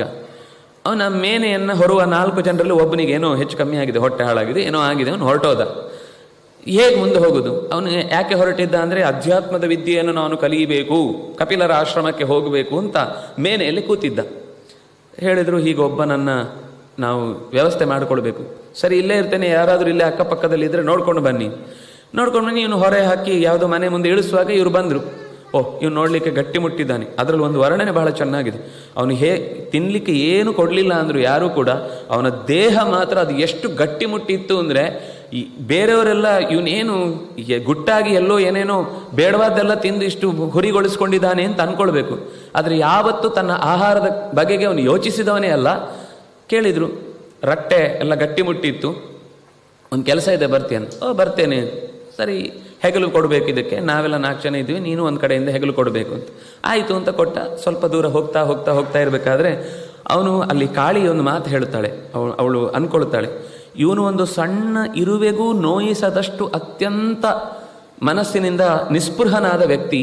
ಇಂಥವನಿಗೆ ಏನಾದರೂ ಇವರು ಅನ್ಯಾಯ ಮಾಡಿದ್ರು ಅಂತಾದರೆ ಅವನ ಅಲ್ಲಿಯ ತನಕದ ಆ ಪ್ರಾಣಿಗಳ ಮೇಲೆ ಅವನು ತೋರಿಸಿದ ಪ್ರೀತಿಗೆ ಅರ್ಥ ಇಲ್ಲ ಅಂತಾಗತ್ತೆ. ಅದರಿಂದಾಗಿ ಇವನಿಗೆ ಹಿಂಸೆ ಆಗುವಾಗ ನಾನು ಮಾಡಬಾರದು. ನಾವು ಯಾವಾಗ ಇನ್ನೊಂದು ಪ್ರಾಣಿಗೆ ಹಿಂಸೆ ಆಗದಂತೆ, ಕನಿಷ್ಠ ಪಕ್ಷ ಎಷ್ಟು ಗೊತ್ತಿಲ್ಲದೆ ಎಷ್ಟು ಆಗ್ಬೋದು, ಆದರೆ ನಮ್ಮ ತಿಳುವಳಿಕೆಗೆ ಬಂದಂತೆ ನಾವು ಎಷ್ಟು ಹಿಂಸೆಯನ್ನು ತಪ್ಪಿಸುವುದಕ್ಕೆ ಪ್ರಯತ್ನ ಮಾಡ್ತೇವೋ ಅಷ್ಟು ನಮಗೆ ಇನ್ನೊಬ್ಬರಿಂದ ಆಗಬಹುದಾದ ದೊಡ್ಡ ಥರದ ಯೋಚನೆ ಮಾಡಿ. ತಲೆ ಕಡಿಯುವುದು ಅಂತಂದರೆ ಒಂದು ರೀತಿ ಜೀವವನ್ನೇ ಕಳ್ಕೊಳ್ಳುವ ಭಯೋತ್ಪಾದಕರಿಂದ ಆಗಬಹುದಾದ ದಾಳಿಯ ಹಾಗೇನೆ ಅದು. ಅಂಥದ್ದನ್ನು ತಪ್ಪಿಸುವುದಕ್ಕೆ ಸಾಧ್ಯ ಆಗುವುದು ಯಾವಾಗ ಅಂದರೆ ನಾವು ಆ ರೀತಿಯಾಗಿ ಅಹಿಂಸೆಯನ್ನು ಅಷ್ಟು ಚತೂ ತಪ್ಪದೆ ನಡೆಸುವ ನಮ್ಮ ಪ್ರಾಮಾಣಿಕ ಪ್ರಯತ್ನವನ್ನು ಮಾಡಿದ ಹಾಗೆ. ಅವನು ಅಲ್ಲಿ ಇರುವೆ ಹೋಗ್ತಾ ಇದ್ರೆ, ಒಂದು ಯಾವುದೋ ಹುಳ ಹುಪ್ಪಟ್ಟೆ ಹೋಗ್ತಾ ಇದ್ರೆ ಕಾಲು ಇಡುವಲ್ಲಿ ಅದು ಕಾಣಿಸಿದ ತಕ್ಷಣ ಹೆಜ್ಜೆಯನ್ನು ಪಕ್ಕಕ್ಕಿಡೋನು. ಈ ಒಟ್ಟಿಗಿದ್ದವರು 3 ಜನ ಇವನ ಹೆಜ್ಜೆ ತಾಳ ತಪ್ಪಿದಾಗ ಅವರು ಕೂಡ ಎಲ್ಲ ಪಕ್ಕಕ್ಕೆ ಸರಿದು ಬಿಡ್ತಾ ಇದ್ರು. ಸ್ವಲ್ಪ 1 ಆಯಿತು, 2 ಸಲ ಆಯಿತು, 3 ಸಲ ಆಯಿತು. ಇವನು ಕೊನೆಗೆ ಹೋಗುದೇ, ಇವನಿಗೆ ಕಾಲೇ ಚೊಟ್ಟೋ ಏನೋ ಅನ್ನೋ ಹಾಗೆ ಅವನು ಎಲ್ಲ ಕಡೆನೂ ಹಾಗೇ ನೋಡ್ಕೊಂಡು ಹಾರ್ಕೊಂಡು ಹೋಗ್ತಾ ಇದ್ದಾನೆ. ಒಳಗೆ ಇದ್ದವನ ಕಿರೀಟ ಎಲ್ಲ ಕೆಳಗಿದೆ, ಒಮ್ಮೆ ಉರುಳು ಸೇವೆ ಹೊಡಿತಾನೇ ಇದ್ದಾನೆ. ಎದುರುಗಡೆ ಬಂದರೆ ಹಿಂದಕ್ಕೆ ಬೀಳ್ತಾನೆ, ಹಿಂದಕ್ಕೆ ಬಿದ್ದ ಅಂತ ಹೇಳುವಷ್ಟರೊಳಗೆ ಮುಂದಕ್ಕೆ ವಾಪಸ್ ಕೂತಿರ್ತಾನೆ. ಈಗ ಸಿಟ್ಟು ಬಂತವನಿಗೆ, ಯಾರೋ ಅದು ಆ ಥರ ನನ್ನ ಒಳಗಿನಿಂದ ಕೂತವನು ಇದ್ದಾನೆ ಒಬ್ಬ ಅಂತ ಗೊತ್ತಿಲ್ಲದೆ ಇಷ್ಟೆಲ್ಲ ಹಿಂಸೆ ಮಾಡ್ತಾ ಇದ್ದೀರಿ ಅಂತ. ಇಲ್ಲ ನಾವಲ್ಲ ಸ್ವಾಮಿ, ಈ ಹೊಸಬ ಬಂದವನಿಗೆ ಏನು ಮಾಡ್ತಾ ಇದ್ದಾನೆ ಗೊತ್ತಾಗ್ದಲ್ಲ, ಅವನಿಂದ ನಾವು ಕೂಡ ಎಡವಿ ಬಿದ್ದು ಬೀಳುವ ಹಾಗಾಗ್ತಾ ಇದೆ. ಅದಕ್ಕೆ ಅವನು ಒಂದು ಸಲ ಬೈತಾನೆ, 2 ಸಲ ಬೈತಾನೆ, 3ನೇ ಸಲ ಜೋರು ಮಾಡ್ತಾನೆ. ನಾನು ಸಿಂಧು ಸೌವೀರ ದೇಶದ ರಾಜ, ನಿನಗೆ ಏನು ಗೊತ್ತಿಲ್ವಾ? ನಾನೇನಾದರೂ ಒಂದು ಆದೇಶ ಮಾಡಿ ನಿನ್ನ ತಲೆ ತೆಗೀರಿ ಅಂತ ಹೇಳಿದರೆ, ಅಥವಾ ನಾನು ಶಿಕ್ಷೆ ಕ್ರೂರವಾಗಿ ಕೊಟ್ಟರೆ ನಿನ್ನ ಪರಿಸ್ಥಿತಿ ಏನಾಗುತ್ತೆ ಗೊತ್ತುಂಟಾ? ಪಾಪ ತುಂಬ ತೆಳ್ಳಗಿದ್ದಾನೆ, ಅದಕ್ಕೆ ಇಷ್ಟೆಲ್ಲ ಕಷ್ಟ ಆಗುತ್ತೆ ಅನಿಸುತ್ತೆ. ನೀನು ಹೊತ್ತದ್ದನ್ನು ನೋಡಿದರೆ ನನಗೆ ನಾಚಿಕೆ ಆಗುತ್ತೆ, ನಿನ್ನಂಥವ್ರಿಗೆ ಕೆಲಸ ಕೊಟ್ಟನಲ್ವಾ ಅಂತ ಹೀಗೆ ಏನೇನೋ ಒಂದಿಷ್ಟು ಬೈತಾನೆ. ಬೈದಾಗ ಅವನು ಹೇಳ್ತಾನೆ, ಓಹ್, ನನ್ನನ್ನು ದಪ್ಪ ಇದ್ದಿ ಅಂತ ತಮಾಷೆ ಮಾಡೋದನ್ನು ಕೃಷ ಇದ್ದಿ ಅಂತ ಹೇಳ್ತಾನೆ. ಯಾರು ಹೇಳಿದ್ದು ನಾನು ದಪ್ಪ ಇದ್ದೇನೆ ಅಂತ? ನಾನು ಸೂಕ್ಷ್ಮ, ನೀನು ದಪ್ಪ ಇದ್ದಿ ಅಂತ ಹೇಳ್ತಾರೋ ನನ್ನ ಶರೀರವನ್ನು, ನಾನು ದಪ್ಪನೇ ಇಲ್ಲ. ಹಾಗಾಗಿ ನೀನು ನನಗೆ ಬೈದ ಹಾಗೆ ಅಲ್ಲ, ನನ್ನನ್ನೇನು ಬೈದರೂ ಅದು ನಂಗೆ ತಾಗೋದಿಲ್ಲ. ನೀನು ಬೈದಿದ್ದಲ್ಲ ಈ ಶರೀರಕ್ಕೆ, ಇದಕ್ಕೆ ಎಷ್ಟು ಬೇಕಾದರೂ ಬೈ, ನನಗೆ ಏನು ತಾಗಲ್ಲ. ಇನ್ನು ಶಿಕ್ಷೆ ಕೊಡ್ತೇನೆ ಅಂತ ಹೇಳಿದೆ. ಶಿಕ್ಷೆ ಕೊಡ್ಲಿಕ್ಕೆ ನೀನು ಯಾರು? ಯಾಕೆಂದರೆ ನಿನ್ನನ್ನು ನಿಯಮಿಸುವ ಒಬ್ಬ ಇದ್ದಾನೆ, ಅವನು ಒಪ್ಪಿಕೊಂಡ್ರೆ ಮಾತ್ರ ಶಿಕ್ಷೆ ಆಗುತ್ತೆ ನಿನಗೆ. ಯಾಕೆಂದರೆ ಅವನಿಗೆ ಕಾಳಿಯ ಹಿಂದಿನ ಅನುಭವ ಇದೆ, ಅದು ಅವನಿಗೆ ನಿರ್ಧಾರದ ಮಾತು, ಸುಮ್ಮನೆ ಬಾಯಿ ಮಾತಿಗೆ ಆಡಿದ್ದಲ್ಲ. ನೀನು ಶಿಕ್ಷೆ ಕೊಡ್ಲಿಕ್ಕೆ ಯಾರು? ನಿನ್ನ ಹತ್ರ ಏನು ಶಿಕ್ಷೆ ಕೊಡ್ಲಿಕ್ಕೆ ಸಾಧ್ಯ ಇಲ್ಲ. ನಾನು ಹೊತ್ತುಕೊಂಡಿದ್ದೇನೆ ಅಂತ ಹೇಳಿದೆಯಲ್ವಾ, ನಿಜವಾಗಿ ಹೊತ್ತುಕೊಂಡದ್ದು ಯಾರು? ಭೂಮಿ ತಾನೆ.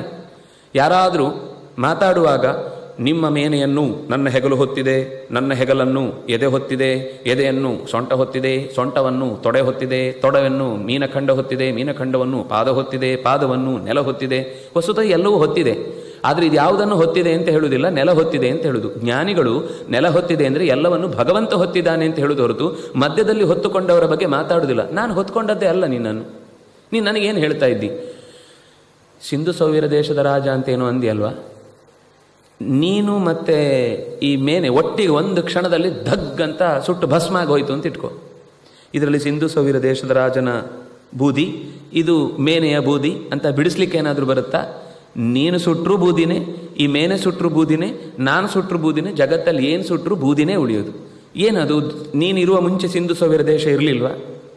ನೀನು ಹೋದ ಮೇಲೂ ಸಿಂಧು ಸೌವೀರ ದೇಶ ಇರಲ್ವಾ? ತಕ್ಷಣ ರಥದಿಂದ ದಬಕ್ಕಂತ ಇಳಿದು ಬಿಟ್ಟ. ನಿಮ್ಮ ಮಾತಾಡಿಸಿದ್ದು ಕೇಳಿಸ್ಕೊಂಡು, ಯಾವ ಮಾರಾಯ ನೀನು, ಅದನ್ನು ಬಹಳ ಚೆನ್ನಾಗಿ ಹೇಳ್ತಾರೆ. ಅಂದರೆ ಕೆಸರಿನಲ್ಲಿ ಬಿದ್ದಂತಹ ಬಹಳ ಬೆಳೆ ಬಾಳುವ ರತ್ನದ ಮಾಲೆಯಂತೆ ಇದೆಯಲ್ಲಪ್ಪ, ನೀನು ಎಲ್ಲಿಂದ ಬಂದಿದ್ದಿ, ಏನು ನಿನ್ನ ನಿಜವಾದ ಸ್ಥಿತಿ? ಯಾಕೆಂದರೆ ಅಲ್ಲಿ ತನಕ ಅವನ ಮುಖ ನೋಡಿರಲಿಲ್ಲ. ಯಾವಾಗ ಅವನು ನಿಲ್ಲಿಸಿ ಎದುರುಗೂ ಮಾತಾಡ್ತಾನೋ ಆಗ ಅವನ ಬ್ರಹ್ಮ ವರ್ಚಸ್ಸನ್ನು ನೋಡಿ ಅಡ್ಡ ನಮಸ್ಕಾರ ಮಾಡಿ, ನಾನು ರಾಜ ಅನ್ನೋದನ್ನು ಮರೆತು ನಿನಗೆ ನಮಸ್ಕಾರ ಮಾಡ್ತೇನೆ, ನನ್ನ ಮಾಡಿದ ಅಪರಾಧವನ್ನು ಕ್ಷಮಿಸಿ. ಯಾಕೆಂದರೆ ಋತ್ವಿಜರನ್ನು ಹೀಗೆ ನಾನು ಅಪಮಾನಿಸುವುದು ನನ್ನ ಜೀವನದಲ್ಲಿ ಇನ್ಯಾವ ರೀತಿ ಏಳಿಗೆಗೂ ಕೂಡ ಮತ್ತೆ ನಾನು ಎಷ್ಟು ಪ್ರಯತ್ನ ಮಾಡಿದರೂ ಸಾಧ್ಯ ಇಲ್ಲ, ಕ್ಷಮಿಸು ಅಂತ ಕೇಳಿಕೊಂಡಾಗ ಅವನಿಂದ ಒಳ್ಳೆಯ ಉಪದೇಶವನ್ನು ಪಡಿತಾನೆ. ಬಹಳ ಚೆನ್ನಾದ ಮಾತುಗಳನ್ನು ಅವನು ಆಡ್ತಾನೆ. ಆ ನಂತರ ಈ ವಿಷಯಗಳನ್ನು ಮಾತಾಡ್ತಾ ಈ ಪ್ರಿಯವ್ರತನ ಕಥೆಯನ್ನು ಮುಂದುವರಿಸಿದ್ದು. ಆಗ ಏನಾಗಿತ್ತು, ರಥವನ್ನು ಹತ್ತಿ ಹೋಗುವಾಗ 7 ದ್ವೀಪಗಳಾಗಿದ್ದವು ಅಂತ ಹೇಳಿದರು. ಅದರ ನಂತರ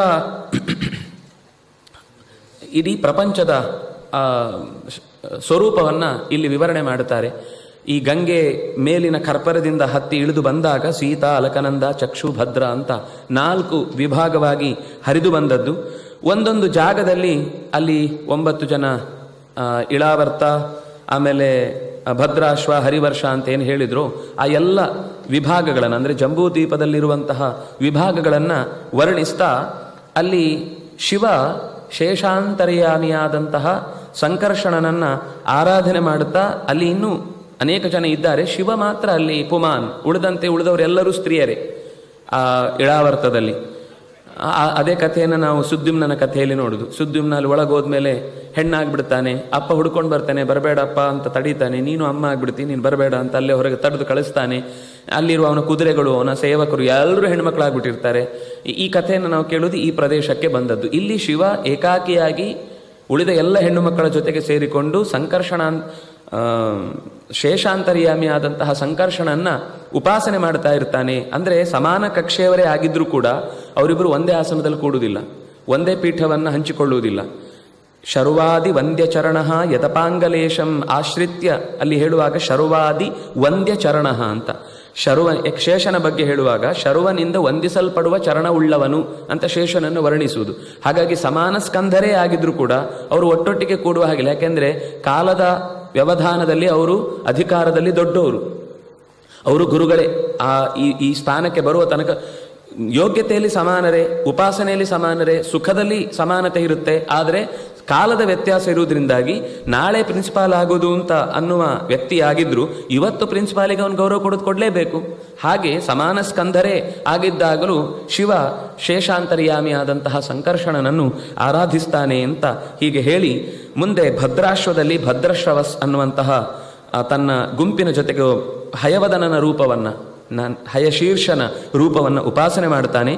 ನಮೋ ಭಗವತೆ ಧರ್ಮಾಯ ಆತ್ಮಶೋಧನಾಯ ನಮಃ. ಆ ಹಿಂದೆ ಅನಂತಾಯ ಅವ್ಯಕ್ತಾಯ ನಮಃ ಅಂತ ಆ ಮಂತ್ರ ಪ್ರತಿಯೊಂದು ವರ್ಷದಲ್ಲೂ ಅವರವರು ಒಂದೊಂದು ಅಪೂರ್ವವಾದ ಮಂತ್ರದಿಂದ ಸಂಕರ್ಷಣನನ್ನ ಪ್ರಾರ್ಥಿಸ್ತಾ ಇದ್ದಾರೆ, ಅಲ್ಲಲ್ಲಿಯ ದೇವತೆಗಳನ್ನು ಪ್ರಾರ್ಥಿಸ್ತಾ ಇದ್ದಾರೆ. ಹೇಳುವಾಗ ಕೊನೆಯಿಲ್ಲದ ಕಾಣದ ಶಕ್ತಿ ಎನಿಸಿದಂತಹ, ಅಂದರೆ ಈ ಭೂಮಿ ಎಲ್ಲ ಒಂದೊಂದು ಶಕ್ತಿಯಾಗಿ ಒಂದಕ್ಕೊಂದು ಜೋಡಣೆಗೊಂಡು ನಿಂತಿದೆ ಅಲ್ವಾ, ಇದು ಸಂಕರ್ಷಣ ಶಕ್ತಿಯಿಂದ ನಿಂತಿರುವಂಥದ್ದು. ಈ ಸಂಕರ್ಷಣ ಶಕ್ತಿ ಅವ್ಯಕ್ತ, ಕಾಣುವುದಿಲ್ಲ. ನಿಮಗೆ ಗುರುತ್ವಾಕರ್ಷಣ ಶಕ್ತಿ ಎಲ್ಲಿದೆ ಅಂತ ಯಾವುದರಲ್ಲೂ ಅಳಿಲಿಕ್ಕೆ ಬರುವಂಥ ಸಂಗತಿಯಲ್ಲಿ ಇದೆ ಅಷ್ಟೇ, ಅದು ಅವ್ಯಕ್ತ. ಆದರೆ ಅನಂತ ಎಲ್ಲಿ ತನಕ ಇದೆ, ಎಷ್ಟಿದೆ, ಜಗತ್ತಿನಲ್ಲಿ ಏನೆಲ್ಲ ಗ್ರಹಗೋಲಗಳೆಲ್ಲ ನಿಂತಿದೆಯೋ ಯಾವುದು ಕೂಡ ಒಂದು ಆಣಿ ಬಡಿದು ಅಥವಾ ಟೇಬಲ್ ಮೇಲೆ ಇಟ್ಟ ಸಂಗತಿ ಅಲ್ಲ. ಎಲ್ಲ ಆಗಸದಲ್ಲಿಯೇ ಆಧಾರ, ಕಾಣದಂತಹ ಆಧಾರದಲ್ಲಿಯೇ ನೆಲೆಸಿದ್ದು ಅಂತಹ ಬ್ರಹ್ಮಾಂಡವನ್ನು ಹೊತ್ತಿರುವ ಶೇಷನ ಅಂತರ್ಯಾಮಿಯಾದ ಸಂಕರ್ಷಣ ಶಕ್ತಿಯೇ ಈ ಇಡೀ ಜಗತ್ತನ್ನು ನಿರ್ವಹಿಸ್ತಾ ಇರುವಂಥದ್ದು ಅಂತ ಅಂತಹ ಭಗವಂತನಿಗೆ ನಮಸ್ಕಾರ ಅಂತ ರುದ್ರದೇವ ಪ್ರಾರ್ಥಿಸ್ತಾ ಇರ್ತಾನೆ. ಭದ್ರಶ್ರವಸ್ ಅವನು ಹಯಶೀರ್ಷ ರೂಪವನ್ನು ಪ್ರಾರ್ಥನೆ ಮಾಡುವ ಮಂತ್ರ ಬಹಳ ಚೆನ್ನಾಗಿದೆ. ನಮೋ ಭಗವತೆ ಧರ್ಮಾಯ ಆತ್ಮಶೋಧನಾಯ ನಮಃ. ಆತ್ಮಶೋಧನ ಅಂತಂದರೆ ನಮ್ಮನ್ನು ನಾವು ಚೆನ್ನಾಗಿ ತಿಳಿಯುವುದು ಅಂತ ಅರ್ಥ. ಶಾಸ್ತ್ರದಲ್ಲಿ ಆತ್ಮನನ್ನು ಹುಡುಕುವುದು ಹೇಗೆ, ಭಗವಂತನನ್ನು ಸರಿಯಾಗಿ ತಿಳಿಯುವುದು ಹೇಗೆ, ಒಬ್ಬ ಸಂಶೋಧಕನಾಗುವವನಿಗೆ ಜ್ಞಾನದ ದಾರಿಯಲ್ಲಿ ಅತ್ಯಂತ ಸರಿಯಾದದನ್ನು ತಿಳಿಯಬೇಕು ಅಂತ ಬಯಸುವವನಿಗೆ ಅದು ಧರ್ಮದ ದಾರಿಯಲ್ಲೇ ಎಲ್ಲವನ್ನು ಹೊತ್ತು ನಿಲ್ಲುವ ಜ್ಞಾನವನ್ನು ಸರಿಯಾಗಿ ತಿಳಿಯುವ ಬಯಕೆ ಉಳ್ಳವನಿಗೆ ಈ ಮಂತ್ರ ವಿಶೇಷ ಫಲಪ್ರದ. ಮುಂದೆ ಹರಿವರ್ಷ ಖಂಡದಲ್ಲಿ ಪ್ರಹ್ಲಾದ ತನ್ನ ಪರಿವಾರದ ಜೊತೆಗೆ ಇದ್ದು ನರಹರಿಯನ್ನ ಉಪಾಸನೆ ಮಾಡುತ್ತಾ ಇರ್ತಾನೆ. ನಮೋ ಭಗವತೆ ಧರ್ಮಾಯ, ನಮೋ ಭಗವತೆ ನರಸಿಂಹಾಯ, ತೇಜಸ್ತೇಜಸೇ ಆವಿರಾವಿರ್ಭವ ವಜ್ರನಖ ವಜ್ರದಂಷ್ಟ್ರ ಕರ್ಮಾಶಯಾನ್ ರಂಧಯ ರಂಧಯ ತಮೋಗ್ರಸ ಗ್ರಸ ಸ್ವಾಹ ಉಭಯಾತ್ಮನೇ ಭೂಯಿಷ್ಠಾಂ ಓಂ ಕ್ಷೋಂ ಅಂತ ಈ ಮಂತ್ರದ ಮೂಲಕ ನರಹರಿಯನ್ನು ಉಪಾಸನೆ ಮಾಡುತ್ತಾನೆ. ನರಸಿಂಹನೆನಿಸಿ ತೇಜಸ್ಸುಗಳಿಗೆಲ್ಲ ತೇಜಸ್ಸಿನ ಸ್ವರೂಪವೆನಿಸಿ ಆವಿರ್ಭವ, ನನ್ನ ಎದುರುಗಡೆ ಆವಿರ್ಭವಿಸು, ನನ್ನ ಎದುರುಗಡೆ ಕಾಣಿಸಿಕೋ, ನನ್ನ ಮುಂದೆ ನಿನ್ನನ್ನು ತೋರಿಕೋ. ವಜ್ರದ ನಖವನ್ನೇ ಹೊತ್ತವನೇ, ವಜ್ರಾಯಿತಾಹ ಅಂತ ನಾವು ನಖಸ್ತುತಿಯಲ್ಲೂ ಆಚಾರ್ಯರು ಪ್ರಾರ್ಥನೆ ಮಾಡುವಾಗ ಹೇಳುವಂತಹ ಸ್ವರೂಪ. ವಜ್ರದಂಷ್ಟ್ರ, ವಜ್ರದಂತಹ ಹಲ್ಲುಗಳಿಂದ ಕೂಡಿದವನೇ, ನಮ್ಮ ಎಲ್ಲ ಕರ್ಮಗಳನ್ನು ಬೇಡವಾದ ಸಂಸ್ಕಾರಗಳನ್ನು ರಂಧಯ ರಂಧಯ ಎಲ್ಲವನ್ನು ನಾಶಪಡಿಸು. ನಮ್ಮೊಳಗೆ ಸೇರಿಕೊಂಡ ಕತ್ತಲೆಯನ್ನು ಗ್ರಸ ಗ್ರಸ. ನರಸಿಂಹನನ್ನು ಪ್ರಾರ್ಥನೆ ಮಾಡುವಾಗಲೂ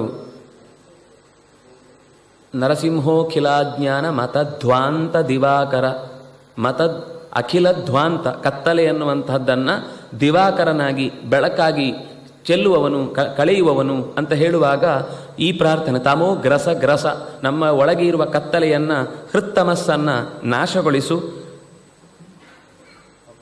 ಉಭಯಾತ್ಮನೆ, ಇಲ್ಲೂ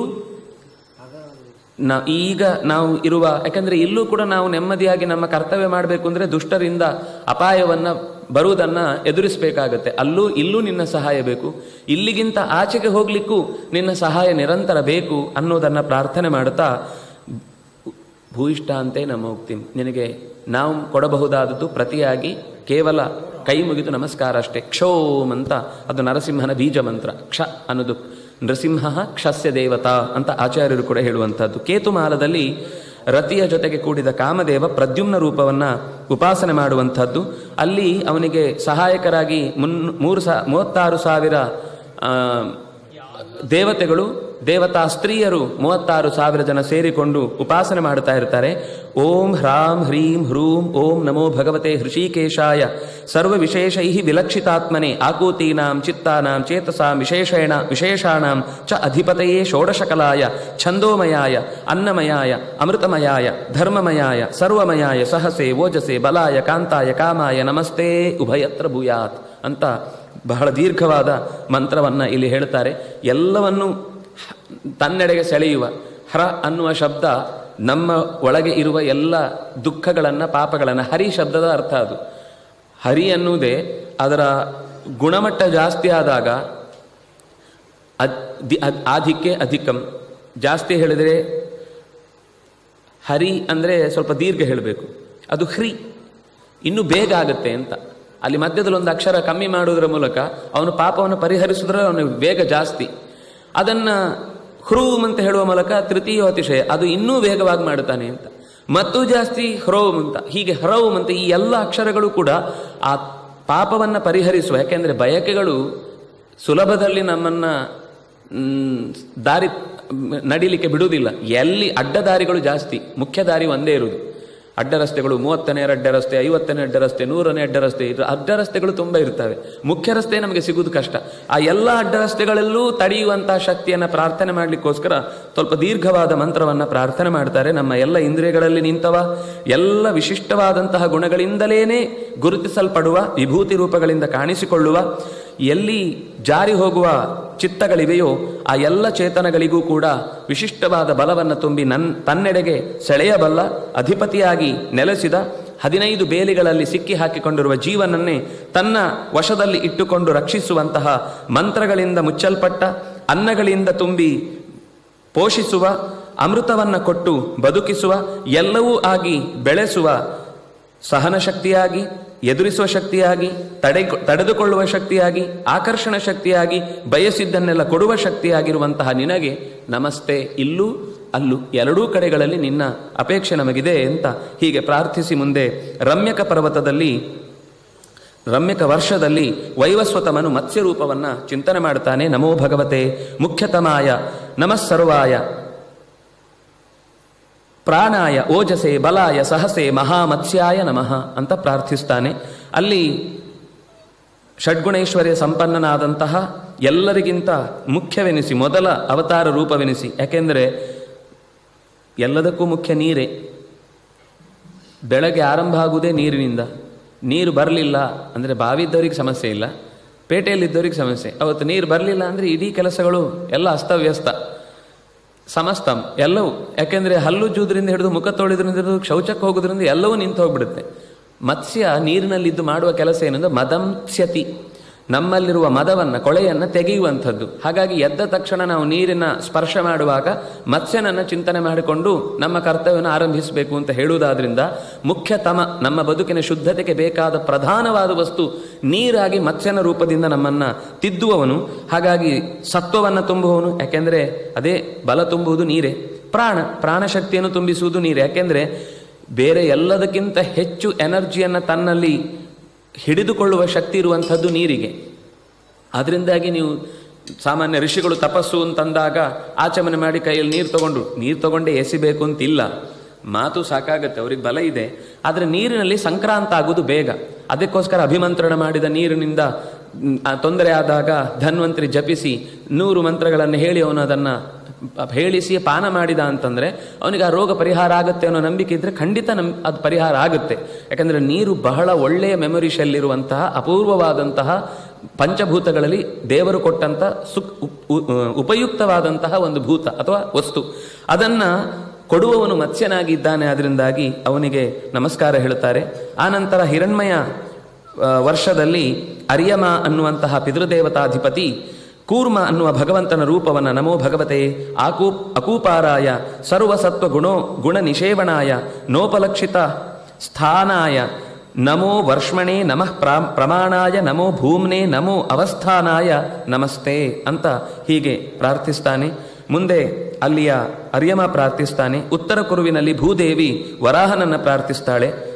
ಓಂ ನಮೋ ಭಗವತೆ ಮಂತ್ರತತ್ವಲಿಂಗಾಯ ಯಜ್ಞಕ್ರತವೇ ಮಹೀಧರಾಯ ಮಹಾಪುರುಷಾಯ ನಮಃ ಕರ್ಮಶುಕ್ಲಾಯ ತ್ರಿಯುಗಾಯ ನಮಸ್ತೆ. ಎಲ್ಲ ಮಂತ್ರಗಳಿಗೂ ತತ್ವವನ್ನು ತುಂಬಿಕೊಡುವ, ಅದರ ಮೂಲ ಗುರುತನ್ನು ಹಾಕಿಕೊಡುವ ಶಕ್ತಿಯಾಗಿ ಮಂತ್ರತತ್ವಲಿಂಗ ಅಂತ ವರಾಹನನ್ನು ಕರೆಯುವಂಥದ್ದು. ಯಜ್ಞದ ಎಲ್ಲ ಸೊತ್ತುಗಳನ್ನು ತನ್ನ ದೇಹದಿಂದ ಕೊಟ್ಟವನಾದ್ರಿಂದಾಗಿ ಮತ್ತು ಭೂಮಿಯನ್ನು ಎತ್ತಿ ಹಿಡಿದು ಆಧಾರವನ್ನು ಗಟ್ಟಿ ಕೊಟ್ಟರೆ ತಾನೆ ನಾವು ಏನಾದರೂ ಒಂದು ಕಾರ್ಯವನ್ನು, ಪದ ಕುಸಿಯೇ ನೆಲಬಿಹುದು ಮಂಕುತಿಮ್ಮ, ಏನು ಅದೇ ಪದ ಕುಸಿದ್ರೆ ನಾವು ಬೆಟ್ಟದಿಂದ ಯಾವುದು ಮೇನೆಯಿಂದ ಬಿದ್ದರೂ ಯಾರಾದರೂ ಹಿಡಿದ್ರು ಅವನು ಬಿದ್ದರು, ನೆಲ ಅಂತೂ ಇದ್ದೇ ಇದೆ, ನೆಲ ಅಂತೂ ಎಲ್ಲೂ ತಪ್ಪುವುದಿಲ್ಲ. ಆ ನೆಲದ ರೂಪದಲ್ಲೇ ವರಾಹನಾಗಿ ನಮ್ಮನ್ನು ರಕ್ಷಿಸುವುದಾದ್ರಿಂದಾಗಿ ಪಂಚರೂಪಿ ಉಪಾಸನೆಯನ್ನು ಹೇಳುವಾಗ ವಾಸುದೇವ ಸಂಕರ್ಷಣ ಪ್ರದ್ಯುಮ್ನ ಅನಿರುದ್ಧ ನಾರಾಯಣ ಅಂತ ಹೇಳಿ ಈ ಎಲ್ಲ ರೂಪವೂ ಕೂಡ ನೆಲೆಸಲಿಕ್ಕೆ ನಮಗೆ ಆಧಾರವಾಗಿರುವಂಥದ್ದು ಭೂವರಾಹ ಅಂತ ಉಪನಿಷತ್ತುಗಳಲ್ಲಿ ನಮ್ಮ ಪ್ರತಿಯೊಂದು ಚರ್ಯೆಯಲ್ಲೂ 5 ರೂಪಗಳನ್ನು ಚಿಂತಿಸುವಾಗ ಷಡ್ರೂಪಗಳ ಚಿಂತನೆಗೆ ಬಂದಾಗ ವರಾಹನನ್ನು ಸೇರಿಸಿಕೊಳ್ಳಿಕ್ಕೆ ಹೇಳುವಂಥದ್ದು. ಹಾಗೆ ಮಹಾಪುರುಷನೆನಿಸಿ ನಮ್ಮ ಎಲ್ಲ ಕರ್ಮಗಳಿಗೆ ಶುಕ್ಲಾಯ ಶುದ್ಧತೆಯನ್ನು ಕೊಡುವವ. ನಮ್ಮ ಎಲ್ಲ ಕರ್ಮಗಳು ವರಾಹನನ್ನು ಸ್ಮರಿಸಿ ಮಾಡಿದರೆ ಮಾತ್ರ, ಯಜ್ಞದಲ್ಲಿ ವರಾಹನನ್ನು ಸ್ಮರಿಸಲೇಬೇಕು. ಅದು ಯಜ್ಞ ಅಂತ ಮಾತ್ರ ಅಲ್ಲ, ನಾವು ಜಪಕ್ಕೋ ಪೂಜೆಗೋ ಕೂತ್ಕೊಳ್ಳುವಂತಹ ಸಂದರ್ಭದಲ್ಲಿ ಪ್ರತಿಯೊಂದು ಪೂಜೆಗೆ ಸಾಮಗ್ರಿಗಳು, ಯಜ್ಞಕ್ಕೆ ಅಥವಾ ಜಪಕ್ಕೆ ಏನು ಸಾಮಗ್ರಿಗಳಿವೆ ಅದೆಲ್ಲ ಒದಗಿದ್ದು ವರಾಹನಿಂದಲೇನೆ. ಹಾಗಾಗಿ ಆ ವರಾಹ ಪಾತ್ರೆ ತೊಳೆಯುವಾಗ ವರಾಹನನ್ನು ಸ್ಮರಣೆ ಮಾಡಿ ನಾವು ಅದನ್ನು ತೊಳೆದಿಟ್ಟು ಅಂತಂದರೆ ಅದರಷ್ಟು ದೊಡ್ಡ ಪೂಜೆ ಮತ್ತೊಂದಿಲ್ಲ ಅಂತ. ಹಾಗಾಗಿ ಅದನ್ನು ತೆಗೆದು ಉಪಯೋಗಿಸುವಾಗಲೂ ನಾವು ವರಾಹನನ್ನು ಸ್ಮರಿಸಿ, ಯಾಕೆಂದರೆ ಪ್ರತಿಯೊಂದು ಸೊತ್ತನ್ನು ನಾವು ಬಳಸುವಾಗ ಅಲ್ಲಿರುವ ಭಗವದ್ ರೂಪದಿಂದ ನಾವು ಅನುಗ್ರಹೀತರಾದಾಗಲೇ ನಮ್ಮ ಜಪಕ್ಕೆ ಪ್ರತಿಯೊಂದಕ್ಕೂ ಶಕ್ತಿ ಬೆಳೀತಾ ಹೋಗುವಂಥದ್ದು. ಹಾಗಾಗಿ ನಮ್ಮ ಮನೆಯ ಸುತ್ತ ಇರುವ ಎಲ್ಲ ಗೃಹಗತ ಭಾಂಡ ಭಾಜನ ಭೋಜನ ವಸ್ತುಗಳಲ್ಲಿ ಎಲ್ಲದರಲ್ಲೂ ಭಗವಂತನ ವರಾಹ ರೂಪ ನೆಲೆಸಿದೆ ಅನ್ನುವ ಕಾರಣಕ್ಕಾಗಿ ನಮ್ಮ ಕರ್ಮ ಶುಕ್ಲವಾಗುತ್ತೆ ಅಂತ ಹೀಗೆ ಹೇಳುವ 3 ಯುಗಗಳಲ್ಲಿ ಕಾಣಿಸಿಕೊಂಡು ನಮ್ಮನ್ನು ರಕ್ಷಿಸುವ ಭಗವಂತನಿಗೆ ನಮಸ್ತೆ.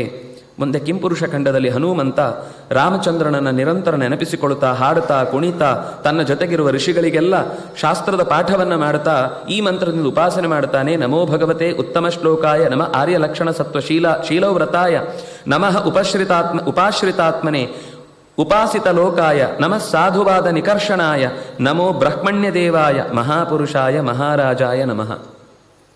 ಎಲ್ಲ ಮಂತ್ರದಲ್ಲೂ ಯೋಚನೆ ಮಾಡೋದು, ಸುಮ್ಮನೆ ಇಲ್ಲೊಂದು ಜೊತೆಗೆ ನೆನಪಾಯಿತು ಅಂತ ಹೇಳ್ತಾ ಇದ್ದೇನೆ. ಇಲ್ಲಿ 7 ಪದಗಳಿವೆ. ನಮೋ ಭಗವತೆ ಉತ್ತಮ ಶ್ಲೋಕಾಯ ನಮಃ ಆರ್ಯ ಲಕ್ಷಣ ಶೀಲವ್ರತಾಯ ನಮಃ ಉಪಾಶ್ರಿತಾತ್ಮನೆ ನಮಃ ಉಪಾಸಿತ ಲೋಕಾಯ ನಮಃ ಸಾಧುವಾದ ನಿಕರ್ಷಣಾಯ ನಮಃ ಬ್ರಹ್ಮಣ್ಯ ದೇವಾಯ ಮಹಾಪುರುಷಾಯ ಮಹಾರಾಜಾಯ ನಮಃ. ಇದು 7 ಕಾಂಡದ ಕಥೆಯನ್ನು ಹೇಳುವುದಕ್ಕೋಸ್ಕರ ಬಂದ 7 ನಾಮಗಳು. ಅದು ಬಿಡಿಸ್ತಾ ಹೋದರೆ ತುಂಬ ಇಡೀ ಕಥೆ ಬರ್ತಾ ಹೋಗುತ್ತೆ. ಒಟ್ಟಂತೂ ಅಷ್ಟಿದೆ ಅಂತ ಈಗ ಗೊತ್ತಿದ್ರೆ ಸಾಕು. ಇದರಿಂದ ಮುಂದೆ ಭಾರತದ ವರ್ಷ, ಕೊನೆಯ ವರ್ಷ 9ರಲ್ಲಿ ಕೊನೆಯದ್ದು. ಇದರಲ್ಲಿ ನರ ಮತ್ತು ನಾರಾಯಣ ಭಗವಂತನ ಉಪಾಸನೆಗಿರುವ ರೂಪ. ನಾವು ಭಾರತದವರು ಮರೆಯದೆ ಉಪಾಸನೆ ಮಾಡಬೇಕಾದ ರೂಪ ನರನಾರಾಯಣ. ನಾರದರು ನಿಂತುಕೊಂಡು ಈ ಉಪಾಸನೆಯ ಮಹತ್ವವನ್ನು ಲೋಕಕ್ಕೆ ಹೇಳ್ತಾ ಇರುವವರು.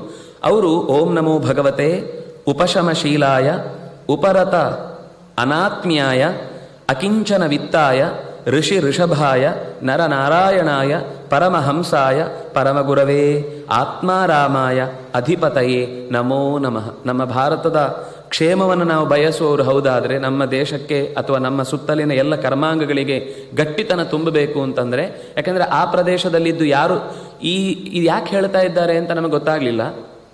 ಈ ಎಲ್ಲ ಪ್ರದೇಶದಲ್ಲಿರುವ ಆಯಾ ಭಗವದ್ ರೂಪಗಳು ಆ ಪ್ರದೇಶವನ್ನು ತನ್ನ ಅಧಿಕಾರದಲ್ಲಿ ಏನೂ ತೊಂದರೆಯಾಗದಂತೆ ನಿರ್ವಹಿಸುವ, ನಾವು ಏನಾದರೂ ತೊಂದರೆ ಆದರೆ ಯಾರನ್ನು ಹೋಗಿ ಭೇಟಿಯಾಗಬೇಕು, ಯಾರನ್ನು ಹೋಗಿ ಕೇಳಬೇಕು ಅಂತಂದರೆ ಈ ಭಾರತ ವರ್ಷದ ಜನಕ್ಕೆ ಏನೇ ತೊಂದರೆ ಆದಾಗಲೂ ಭೇಟಿಯಾಗಿ ಮಾತಾಡಿಸಿ ನಮ್ಮ ಸಮಸ್ಯೆಯನ್ನು ಪರಿಹರಿಸಿ ಅಂತ ಕೇಳಿಕೊಳ್ಬೇಕಾದ ಭಗವಂತನ ರೂಪ ಅದು ನರನಾರಾಯಣ ಅಂತ. ಹಾಗಾಗಿ ಈ ಉಪಾಸನೆಯನ್ನು ಇವತ್ತಿಗೂ ಅಲ್ಲಿ ನಾರಾಯಣನಿಗೆ ನೈವೇದ್ಯ ಮಾಡುವಾಗ ಆ ಒಳಗೆ ಇರುವ ಪ್ರತಿಮೆಗಿಂತ ಮುಂಚೆ ಅವರು ಪೂಜಾರಿಗಳು ತಂದು ಅದನ್ನು ಹೊರಗಡೆ ಹೀಗೆ ತೋರಿಸ್ತಾರೆ ಆ ನೈವೇದ್ಯವನ್ನು. ಆಮೇಲೆ ತಗೊಂಡೋಗಿ ಒಳಗಿಟ್ಟು ಅಲ್ಲಿ ನೈವೇದ್ಯ ಮಾಡ್ತಾರೆ. ಅಂದರೆ ನರನಾರಾಯಣ ಪರ್ವತದ ರೂಪದಲ್ಲೇ ಇದ್ದು ಅವರು ಸ್ವೀಕರಿಸ್ತಾರೆ ಅಂತನ್ನುವ ನಂಬಿಕೆ ಇವತ್ತಿಗೂ ಆ ಜನಕ್ಕೆ ಹಾಗೆ ಇರುವಂಥದ್ದು. ಅಂತಹ ಭಗವಂತನ ರೂಪವನ್ನು ಚಿಂತಿಸಬೇಕಾದದ್ದು ಅಂತ. ಇದರ ಮಧ್ಯದಲ್ಲಿ ಮತ್ತೆ ದ್ವೀಪಗಳನ್ನು ಹೇಳುತ್ತಾರೆ. ಈ ಜಂಬೂ ದ್ವೀಪಕ್ಕೆ ಸಂಬಂಧಪಟ್ಟಂತೆ ಭಾರತ ವರ್ಷಕ್ಕೆ ಸಂಬಂಧಪಟ್ಟ ಉಪದ್ವೀಪಗಳು ಸ್ವರ್ಣಪ್ರಸ್ಥ, ಚಂದ್ರಶುಕ್ಲ, ಆವರ್ತನ, ರಮಣಕ. ಈ ರಮಣಕ ಶಬ್ದವನ್ನು ನಾವೆಲ್ಲೋ ಕೇಳಿದಾಗಿದೆ ಕೃಷ್ಣನ ಕಥೆಯಲ್ಲಿ. ಆ ಕಾಳಿಯನನ್ನು ವಾಪಸ್ ಕಳಿಸುವುದು ರಮಣಕ ದ್ವೀಪಕ್ಕೆ ಹೋಗು ಅಂತ. ಅಲ್ಲಿ ರಮಣಕ, ಮಂದಹಾರ, ಪಾಂಚಜನ್ಯ, ಸಿಂಹಳ ಮತ್ತು ಲಂಕಾ. ಸಿಂಹಳ ಬೇರೆ, ಲಂಕಾ ಬೇರೆ ಅಂತ ಒಂದು ಗೊತ್ತಾಯಿತು. ಇದಿಷ್ಟು ಜಂಬೂ ದ್ವೀಪಕ್ಕೆ ಸಂಬಂಧಪಟ್ಟ ಉಪದ್ವೀಪಗಳು. ಜಂಬೂ ದ್ವೀಪದ ಸುತ್ತ ಲವಣ ಸಮುದ್ರ. ಪ್ಲಕ್ಷದ್ವೀಪದಲ್ಲಿರುವ ಜನ ಸೂರ್ಯಾಂತರ್ಯಾಮಿಯಾದ ಭಗವಂತನನ್ನು, ಸೂರ್ಯನಾರಾಯಣನನ್ನು ಆರಾಧಿಸ್ತಾರೆ. ಈ ಲವಣ ಸಮುದ್ರ ಜಂಬೂ ದ್ವೀಪ ಎಷ್ಟಿದೆಯೋ ಅದರ 2 ಪಟ್ಟಿನಷ್ಟು ವ್ಯಾಪ್ತಿಯಲ್ಲಿ ಇಕ್ಷು ಸಮುದ್ರ ಮುಂದೆ ಇರುವಂಥದ್ದು. ಇದರ ನಂತರ ಬರುವಂಥದ್ದು ಮತ್ತೊಂದು ಶಾಲ್ಮಲಿ. ಆ ಶಾಲ್ಮಲಿಯಲ್ಲಿ ಉಪಾಸನೆ ಮಾಡುವ ಜನರು ಚಂದ್ರಾಂತರ್ಯಾಮಿಯಾದ ಧನ್ವಂತರಿಯನ್ನ ಚಿಂತಿಸ್ತಾರೆ. ಅಲ್ಲಿ ಸುರಾ ಅಂದರೆ ಮಧ್ಯದ ಕಡಲು ಅನ್ನೋದು ಸುತ್ತ ಇರುವಂಥದ್ದು. ಎಲ್ಲಿದೆ ಅಂತ ಹುಡ್ಕೊಂಡು ಬಂದರೆ ಬಹಳ ಜನಕ್ಕೆ ಅನುಕೂಲ ಆಗ್ತಿತ್ತು ಏನು. ಕುಶ ಅಲ್ಲಿಯ ಮುಂದಿನ ದ್ವೀಪ. ಆ ದ್ವೀಪದಲ್ಲಿ ಅಗ್ನ್ಯಂತರ್ಗತನಾದಂಥ ಪರಶುರಾಮನನ್ನು ಚಿಂತನೆ ಮಾಡ್ತಾರೆ. ನಾನು ಯಾವುದು ಅಂತರ್ಗತ ಅಂತ ಸೇರಿಸಿ ಹೇಳ್ತಾ ಇಲ್ಲ, ಆ ಮೂಲದಲ್ಲಿ ಇರುವ ಶಬ್ದವನ್ನೇ ನಾನು ಹೇಳ್ತಾ ಇದ್ದೇನೆ. ಏನೋ ಹೇಳುವಾಗ ಸೇರಿಸ್ತಾ ಇದ್ದಾರೆ ಅಂತ ಅನ್ಕೊಳ್ಳುವ ಅಗತ್ಯ ಇಲ್ಲ. ಅದರಿಂದಾಗ ಅದರ ಸುತ್ತ ಘೃತೋದ, ತುಪ್ಪದ ಸಮುದ್ರ ಇರುವಂತಹದ್ದು. ಈ ಹಿಂದೆ ಹೇಳಿದ್ದರ 2 ಪಟ್ಟು ಅದು ವೃದ್ಧಿ ಆಗ್ತಾ ಹೋಗುವಂಥದ್ದು. ಮುಂದೆ ಕ್ರೌಂಚ ದ್ವೀಪದಲ್ಲಿ ವರುಣಾಂತರ್ಯಾಮಿಯಾದಂತಹ ವಾಸುದೇವ ರೂಪಿಯನ್ನು ಚಿಂತನೆ ಮಾಡಿ ಅದರ ಸುತ್ತ ಕ್ಷೀರೋದ, ಹಾಲಿನ ಸಮುದ್ರ ಅಂತನ್ನುವಂಥದ್ದು. ಆ ನಂತರ ಕೊನೆಯದ್ದು ಶಾಖ, ಆನಂತರ ಕೊನೆಯದು ಪುಷ್ಕರ. ಶಾಖದ್ವೀಪದಲ್ಲಿ ವಾಯುವಂತರ್ಗತನಾದಂತಹ ಭಗವಂತನನ್ನ, ಪ್ರಾಣನನ್ನ ಚಿಂತನೆ ಮಾಡುವಂಥದ್ದು. ದಧಿ ಮಂಡ ಅಂದರೆ ಮೇಲಿನ ಕೆರೆ, ಬರೀ ಮೊಸರಿನ ಕೆನೆಯಿಂದಲೇ ತುಂಬಿದ ಸಮುದ್ರ ಅಲ್ಲಿರುವಂತಹದ್ದು. ಕೊನೆಯದು ಪುಷ್ಕರ. ಈ ಪುಷ್ಕರನಲ್ಲಿ ಚತುರ್ಮುಖನಾಂತರ್ಯಾಮಿಯಾದ ಭಗವಂತನ ರೂಪವನ್ನು, ಬ್ರಹ್ಮ ಅನ್ನುವುದೇ ರೂಪವನ್ನು ಚಿಂತನೆ ಮಾಡುವುದು. ಅದರ ಸುತ್ತ ಸ್ವಾದೂದ, ಶುದ್ಧೋದಕ ಅಂತ ಕರೀತಾರೆ. ಈ ಶುದ್ಧೋದಕದಿಂದ ತುಂಬಿದ ಇಡೀ ಈ ದ್ವೀಪಗಳ ಕೊನೆ ಸಾಗಿದಾಗ ಆ ಪುಷ್ಕರದಲ್ಲಿ ಕೊನೆಯಲ್ಲಿ ಒಂದು ಬಂಗಾರದ ಸುಂದರವಾದ ಕಮಲ ಇದೆ. ಅದು ಚತುರ್ಮುಖನ ಆಸನ. ಅಲ್ಲೊಂದು ಮಾನಸೋತ್ತರ ಪರ್ವತ ಇದೆ. ಈ ಪರ್ವತದ ಅಂದರೆ ಈಗ ಹೇಳಿದ ಇಷ್ಟೂ ದ್ವೀಪಗಳು ಹೇಗೆ ಜಂಬೂ ದ್ವೀಪಕ್ಕೆ ವರ್ಷಗಳನ್ನು ಹೇಳಿದ್ರು, ಹಾಗೆ ಈ ಉಳಿದ ಎಲ್ಲ ದ್ವೀಪಗಳಿಗೂ ಕೂಡ 7 ಖಂಡಗಳಿವೆ ಪ್ರತ್ಯೇಕ. ಅದರದ್ದೆಲ್ಲ ವಿವರ ಇದೆ. ಪ್ರತಿಯೊಂದು ಖಂಡದ ಹೆಸರೇನು, ಅಲ್ಲಿರುವ ಪರ್ವತಗಳು ಯಾವುದು, ಅಲ್ಲಿ ಹರಿಯುವ ನದಿಗಳು ಯಾವುದು. ಜಂಬೂ ದ್ವೀಪಕ್ಕೆ ಪೂರ್ತಿ ವಿಸ್ತಾರವಾಗಿ ಕಾವೇರಿ ಮೊದಲಾದ ಇಲ್ಲಿಯ ದಕ್ಷಿಣದ ಎಲ್ಲ ನದಿಗಳನ್ನು ಹೇಳಿದ್ದಾರೆ. ಪ್ರತಿಯೊಂದು ದ್ವೀಪಕ್ಕೂ ಕೂಡ ಪ್ರತ್ಯೇಕವಾದ ಖಂಡಗಳು, ಖಂಡದಲ್ಲಿ ಹರಿಯುವಂತಹ ನದಿಗಳು, ಅದಕ್ಕೆ ಸಂಬಂಧಪಟ್ಟ ವಿಶೇಷವಾದ ಪರ್ವತಗಳು, ಸಪ್ತಕುಲ ಪರ್ವತಗಳನ್ನು ಎಲ್ಲ ಕಡೆನೂ ವಿವರ ಕೊಡ್ತಾರೆ. ಮಾನಸೋತ್ತರ ಪರ್ವತ ಈ ಕೊನೆಯಲ್ಲಿ ಕಾಣಿಸುವಂಥದ್ದು. ಇದು ಮೇರು ಪರ್ವತದ ಅಂದರೆ ಈ ಸೂರ್ಯನ ಸಂಚಾರಕ್ಕೆ ಮೇರು ಪರ್ವತಕ್ಕೆ ಸುತ್ತು ಬರುತ್ತೆ. ಮೇರು ಪ್ರದಕ್ಷಿಣಗಿರೆ ಸೇವಾಮಹೇ ಭಾಸ್ಕರಂ ಅಂತ ನಾವು ಪ್ರಾರ್ಥನೆ ಮಾಡುವ ಹಾಗೆ ಮೇರುವಿಗೆ ಸೂರ್ಯ ಪ್ರದಕ್ಷಿಣೆ ಬರುವಾಗ ಹೋಗಲಿಕ್ಕೆ ದಾರಿಯಾಗಿ ಈ ಮಾನಸೋತ್ತರ ಪರ್ವತ ಅನ್ನೋದೇ ಹೊರಗಿನ ಆವರಕವಾಗಿ ನಿಂತಿದೆ. ಇನ್ನು ಬಹಳ ಹೇಳ್ತಾರೆ. ಅಲ್ಲಿಂದ ನಂತರ ಲೋಕಾಲೋಕ ಪರ್ವತ, ಅದು 64 ಲಕ್ಷ ಯೋಜನದಷ್ಟು ದೊಡ್ಡದಿದೆ. ಅದರ ಆಚೆಗೆ ಮತ್ತೆ ಅಷ್ಟೇ ಶುದ್ಧೋದಕದ ಸಮುದ್ರ. ಅದರ ಆಚೆಗೆ ಮತ್ತೆ ಬಂಗಾರದ ಪೂರ್ತಿ ಭೂಮಿ ಇದೆ. ಅದರ ಆಚೆಗೆ ಖರ್ಪರ ಬರುತ್ತೆ ಅಂತ. ಈ ಖರ್ಪರ ಮತ್ತೆ ಆವರಣಗಳು 1-2 ಪಟ್ಟು ಭೂಮಿ, ನೀರು, ಗಾಳಿ, ಆಕಾಶ ಇತ್ಯಾದಿಗಳು ಸೇರಿಕೊಂಡು ಬೆಳೆಯುವಂಥದ್ದು. ಸೂರ್ಯನ ಸ್ಥಾನ ಅನ್ನೋದು ಇಡೀ ಬ್ರಹ್ಮಾಂಡಕ್ಕೆ, 3 ಲೋಕಕ್ಕೆ ಸಂಬಂಧಪಟ್ಟಂತೆ ಎಲ್ಲ ಕಡೆಗೆ ಬೆಳಕು ಚೆಲ್ಲುವುದಕ್ಕೋಸ್ಕರ ಮಧ್ಯದಲ್ಲಿ ನಿಂತಿರ್ತಾನೆ. ಇವನು ಪ್ರದಕ್ಷಿಣೆ ಬರುವುದು ಈ ಮೇರು ಪರ್ವತದ ಸುತ್ತ. ಧ್ರುವನಿಗೆ ಅಂದರೆ ಧ್ರುವ ಒಂದು ಕಡೆಯಿಂದ ತುದಿ ಆದರೆ ಇನ್ನೊಂದು ಕಡೆಯಿಂದ ಮೇರು ಕೆಳಮುಖವಾಗಿ ತುದಿಯನ್ನು ಇಟ್ಕೊಂಡಂಥದ್ದು. ಈ ಧ್ರುವ ಇಡೀ ಶಿಂಶುಮಾರ ಅನ್ನುವಂತಹ ಭಗವಂತನ ಮಹಾರೂಪದಲ್ಲಿ ಸೇರಿದ ಇಡೀ ಜ್ಯೋತಿರ್ಮಂಡಲದ ಬೇರೆ ಬೇರೆ ಭಾಗಗಳಲ್ಲಿ ಬಾಲದ ಕೊನೆಯಲ್ಲಿ ಧ್ರುವ ನೇತಾಡ್ತಾ ಇದೆ, ಅದರ ತುದಿಯಲ್ಲಿ ನೇತಾಡ್ತಾ ಇದೆ. ಅದಕ್ಕೆ ಸುತ್ತು ಹಾಕುವಂಥ ಸೂರ್ಯಮಂಡಲ. ನಮಗೆ ಸೂರ್ಯಮಂಡಲ ಸುತ್ತಾಗ್ತಾ ಇದೆ ಅಂದರೆ ಅರ್ಥ ಆಗೋದು ಕಷ್ಟ. ಯಾಕೆಂದ್ರೆ ಬಸ್ಸೊಳಗೆ ಕೂತು ಎಲ್ಲ ನಾವೇ ಓಡಾಡ್ತಾ ಇರೋದು ನೋಡಿ. ಬಸ್ಸು ಅಂದರೆ ನಮಗೆ ಬಸ್ ಆದರೂ ಪಕ್ಕದಲ್ಲಿ ಕಿಟಕಿ ಇದ್ರೆ ಗೊತ್ತಾಗುತ್ತೆ. ಈ ಕಿಟಕಿ ಮುಚ್ಚಿದ ಸ್ಥಿತಿಯಲ್ಲಿ ಅಕಸ್ಮಾತ್ ನಾವು ಟ್ರೈನಲ್ಲಿ ಕೂತಿದ್ದಾಗ ಹೊರಗಿದ್ದೇನಾಯಿತು ಹೇಗಾಯಿತು ಅಂತ ಗೊತ್ತಾಗದಿದ್ರೆ ಹೇಗೋ ಹಾಗೊಂದು ಸೂರ್ಯಮಂಡಲದ ಬಸ್ಸಲ್ಲಿದ್ದೇವೆ ನಾವು. ಆ ಬಸ್ ಅನ್ನೋದು ಇಡೀ ಸುತ್ತಾಗ್ತಾರೋ ನಮ್ಗೆ ಗೊತ್ತಾಗ್ತಲ್ಲ. ಯಾಕೆಂದ್ರೆ ಕಿಟಕಿ ತುಂಬ ದೂರ ಇದೆ, ಅಲ್ಲಿ ಹೊರಗೆ ಏನಿದೆ ಅಂತ ಕಾಣೋದು ಕಷ್ಟ ಇದೆ. ಆದರೆ ಇಡೀ ಪ್ರದಕ್ಷಿಣೆ ಹಾಕುವಂತಹ ಅಷ್ಟು ಅಂಶವನ್ನು, ಯಾಕೆಂದ್ರೆ ಸೂರ್ಯನಿಗೆ ತನ್ನ ಸುತ್ತ ಚಲನೆ ಅಂತೂ ಇದ್ದೇ ಇದೆ. ಆ ಚಲನೆ ಇರುವುದರಿಂದಾಗಿ ನಮಗೆ ಉತ್ತರಾಯಣ ದಕ್ಷಿಣಾಯನ ಅಂತ ಇಷ್ಟು ಗೊತ್ತಾಗುತ್ತೆ.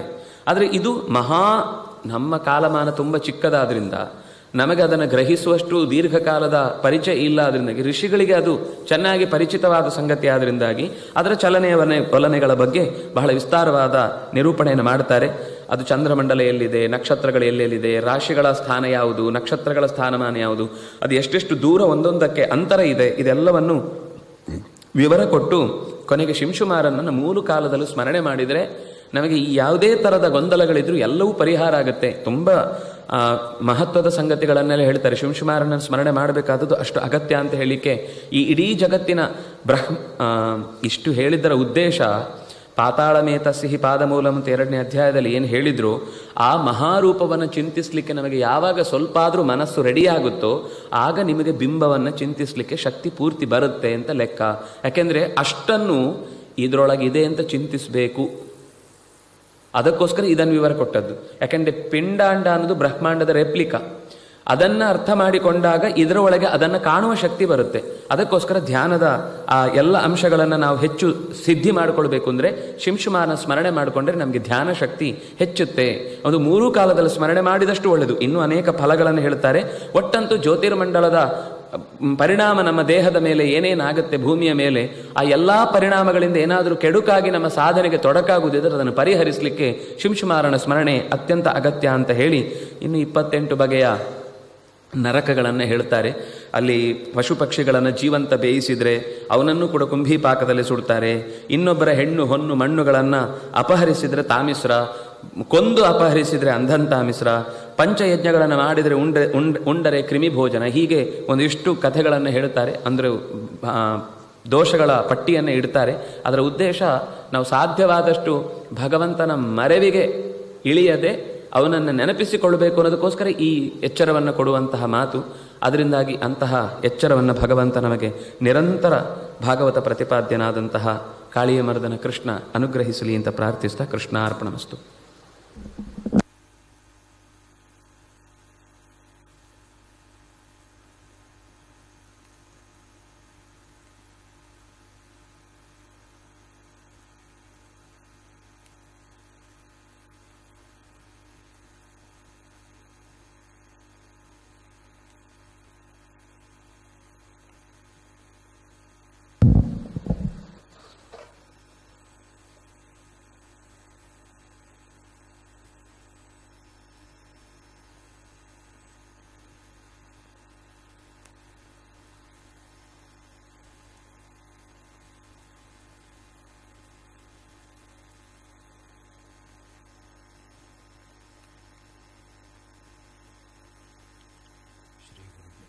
ಶ್ರೀಗುರುಭ್ಯೋ ನಮಃ. ಹರಿ ಓಂ. ವ್ಯಾಸಾಯ ಭವನಾಶಾಯ ಶ್ರೀಶಾಯ ಗುಣರಾಶಯೇ ಹೃದಯಾಯ ಶುದ್ಧವಿದ್ಯಾಯ ಮಧ್ವಾಯ ಚ ನಮೋ ನಮಃ. ಅನೀನ ತತ್ಪದ್ಮಭವೋ ಮೃದಂಗಂ ಜಗೌ ಹನುಮಾನ್ ಜಗತಾಮದೀಶಂ ಅದರ್ಶಯತ್ತಾಲಗತೀಃ ಕಪರ್ದಿ ನನರ್ತಗೋಪಾಲಕಬಾಲಮೌಲಿಃ ಸ್ವಂತಸ್ಥಾನಂತಶಯ್ಯಾಯ ಪೂರ್ಣಜ್ಞಾನರಸಾರ್ಣಸೇ ಉತ್ತುಂಗವಾಕ್ತರಂಗಾಯ ಮಧ್ವದುಗ್ಧಾಬ್ಧಯೇ ನಮಃ. ಖ್ಯಾತಸುಧಾ ಪ್ರವಚನಾದ್ವಿದುಷಾಂ ವರಂ तं ವಂದೇ ಯತೀಂದ್ರತಿಲಕಂ ವಿಬುಧಪ್ರಿಯಾಖ್ಯಂ ಆಪಾದಮೌಲಿಪರ್ಯಂతం ಗುರುಣಾಂ ಆಕೃತಿಂ ಸ್ಮರೇತ್ ತೇನ ವಿಘ್ನಾಃ ಪ್ರಣಶ್ಯಂತಿ ಸಿದ್ಧ್ಯಂತಿ ಚ ಮನೋರಥಾಃ. ಶ್ರೀಗುರುಭ್ಯೋ ನಮಃ. ಶ್ರೀಕೃಷ್ಣಾಯ ನಮಃ. ಶ್ರೀಕೃಷ್ಣಾಯ ನಮಃ. ಶ್ರೀಕೃಷ್ಣಾಯ ನಮಃ. ಶ್ರೀಕೃಷ್ಣಾಯ ನಮಃ. ಶ್ರೀಕೃಷ್ಣಾಯ ನಮಃ. ಶ್ರೀಕೃಷ್ಣಾಯ ನಮಃ. ಶ್ರೀಕೃಷ್ಣಾಯ ನಮಃ. ಶ್ರೀಕೃಷ್ಣಾಯ ನಮಃ.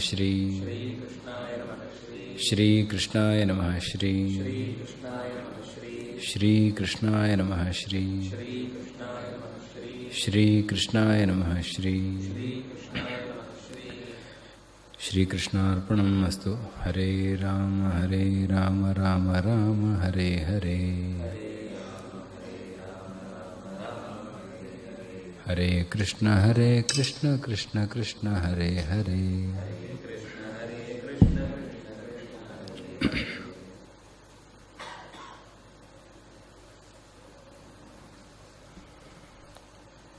ಯಶ್ಚ ಭಾಗವತಂ ಶಾಸ್ತ್ರಂ ವಾಚಯೇದರ್ಥತೋ ನಿಶಂ ಜನ್ಮಕೋಟಿಕೃತಂ ಪಾಪಂ ನಶ್ಯತೆ ನಾತ್ರ ಸಂಶಯಃ. ಯಶ್ಚ ಭಾಗವತಂ ಶಾಸ್ತ್ರಂ ವಾಚಯೇದ್ ಅರ್ಥತಃ ಅನಿಶಂ. ಭಾಗವತ ಶಾಸ್ತ್ರವನ್ನು ಯಾರು ವಾಚಯೇತ್ ಅರ್ಥತಃ ಹಗಲು ಇರುಳುಗಳಲ್ಲಿ ಭಗವಂತನ ಚಿಂತನೆಯನ್ನು ಮಾಡ್ತಾ ನಿಶಿಗಳಲ್ಲಿ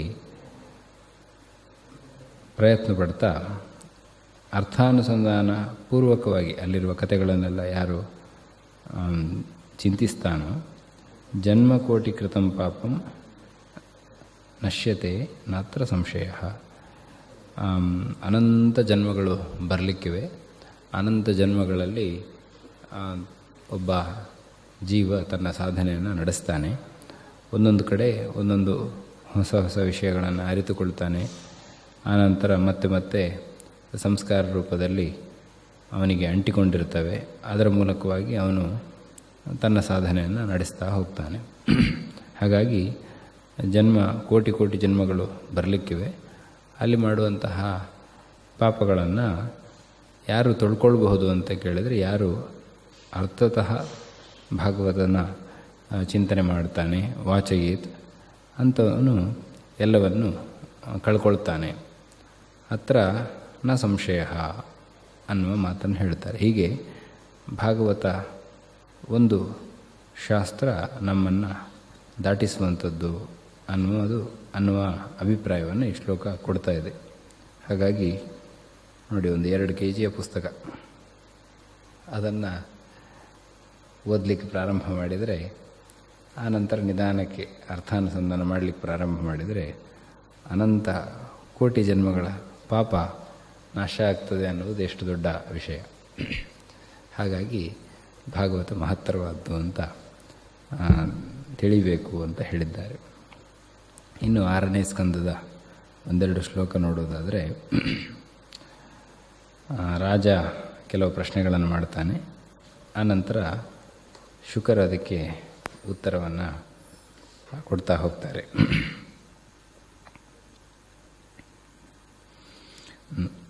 ನಚೇದಿಹೈವಾಪಚಿತಿಂ ಯತಾಂ ಹಸಃ ಕೃತಸ್ಯ ಕುರ್ಯಾನ್ ಮನವುಕ್ತಿ ಪಾಣಿಭಿಃ ಧ್ರುವಂ ಸ ವೈ ಪ್ರೇತ್ಯ ನರಕಾನುಪೈತಿ ಯೇ ಕೀರ್ತಿತಾ ಮೇ ಭವತಸ್ತಿಗ್ಮಯಾತನಾಃ ತಸ್ಮಾತ್ ಪುರೈವಾಶ್ವಿಹ ಪಾಪನಿಷ್ಕೃತೌ ಯತೇತ ಮೃತ್ಯೋರವಿಪದ್ಯದಾತ್ಮನಃ ದೋಷಸ್ಯ ದೃಷ್ಟ್ವಾ ಗುರುಲಾಘವಂ ಯಥಾ ಭಿಷಕ್ಚಿಕಿತ್ಸೇತ ರುಚಾಂ ನಿಧಾನವಿತ್.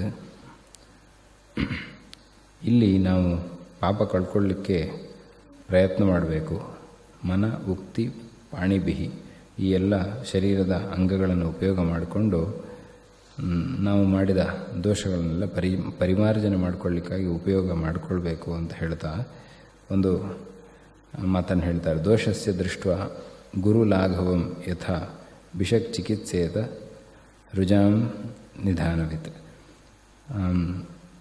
ಯಾವ ರೀತಿಯ ಔಷಧವನ್ನು ಕೊಡಬೇಕು, ಇವನಿಗೆ ಯಾವ ರೋಗ ಇದೆ ಅಂತ ನೋಡಿ ವೈದ್ಯ ಹೇಗೆ ಔಷಧಿಯನ್ನು ಕೊಡ್ತಾನೋ ಆ ರೀತಿ ನಾವು ಮತ್ತೆ ಮತ್ತೆ ಪ್ರಯತ್ನ ಮಾಡ್ತಾ ಇಂತಹ ದೋಷಗಳಿದೆ ನಮ್ಮಲ್ಲಿ, ಅದನ್ನು ಸರಿ ಮಾಡಿಕೊಳ್ಳಿಕ್ಕೆ ನಾವೇನು ಮಾಡಬೇಕು ಅನ್ನುವ ಚಿಂತನೆಯೊಂದಿಗೆ ಮುಂದೆ ಸಾಗ್ತಾ ಇರಬೇಕು ಅಂತ ಶುಕರು ಹೇಳ್ತಾರೆ.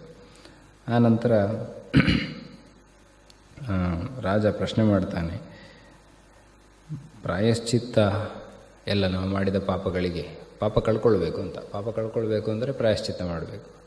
ಪ್ರಾಯಶ್ಚಿತ್ತಗಳು ಮಾತ್ರ ಸ್ವಲ್ಪ ಸಮಸ್ಯೆ, ಪ್ರಾಯಶ್ಚಿತ್ತ ಮಾಡಿಕೊಳ್ಳುವಾಗಲೇ ಕೆಲವು ಸಮಸ್ಯೆಗಳಾಗ್ತದೆ ಅನ್ನುವ ಮಾತನ್ನು ಹೇಳ್ತಾನೆ. ದೃಷ್ಟಶ್ರುತಾಭ್ಯಾಂ ಯತ್ಪಾಪಂ ಜಾನನ್ ಅಪ್ಯಾತ್ಮನೋ ಹಿತಂ ಕರೋತಿ ಭೂಯೋ ವಿವಶಃ ಪ್ರಾಯಶ್ಚಿತ್ತಮಥೋ ಕಥಂ. ಕೆಲವು ಸರ್ತಿ ನೋಡುವುದು ಕೇಳುವುದು ಇವುಗಳಿಂದೆಲ್ಲ ಕೆಲವು ಪಾಪಗಳನ್ನು ಸಂಪಾದನೆ ಮಾಡ್ತಾನೆ. ಜಾನನ್ನಪಿ ಆತ್ಮನಃ ಅಹಿತಂ ಭೂಯಃ ಕರೋತಿ. ಸ್ವಲ್ಪ ದಿನ ಆದಮೇಲೆ ಮತ್ತೆ ಎಷ್ಟು ಓದಿದರೂ ಮತ್ತೆ ಓದಬೇಕು ಅನ್ನೋದು ಇದೇ ವಿಷಯಕ್ಕೆ. ಸ್ವಲ್ಪ ತಿಳ್ಕೊಂಡಿದ್ದರೂ ಕೂಡ ಮತ್ತೆ ಮರೆತು ಹೋಗ್ತದೆ. ಮತ್ತು ದುಷ್ಟ ವಿಚಾರಗಳಲ್ಲಿ ಮನಸ್ಸು ಹೋಗ್ತದೆ ಅಥವಾ ಇನ್ನೇನೋ ಆಗ್ತದೆ, ಪಾಪಗಳ ಸಂಪಾದನೆ ಆಗೇ ಆಗ್ತದೆ. ಹಾಗಾಗಿ ಇದಕ್ಕೆಲ್ಲ ಪ್ರಾಯಶ್ಚಿತ್ತ ಹೇಗೆ ಅನ್ನುವ ಪ್ರಶ್ನೆಯನ್ನು ಮಾಡ್ತಾನೆ. ಕ್ವಚಿನ್ ನಿವರ್ತತೆ ಅಭದ್ರಾತ್ ಕ್ವಚಿತ್ ಚರತಿ ತತ್ಪುನಃ ಪ್ರಾಯಶ್ಚಿತ್ತ ಮತೋ ಅಪಾರ್ಥಂ ಮನ್ಯೇ ಕುಂಜರ ಶೌಚವತ್.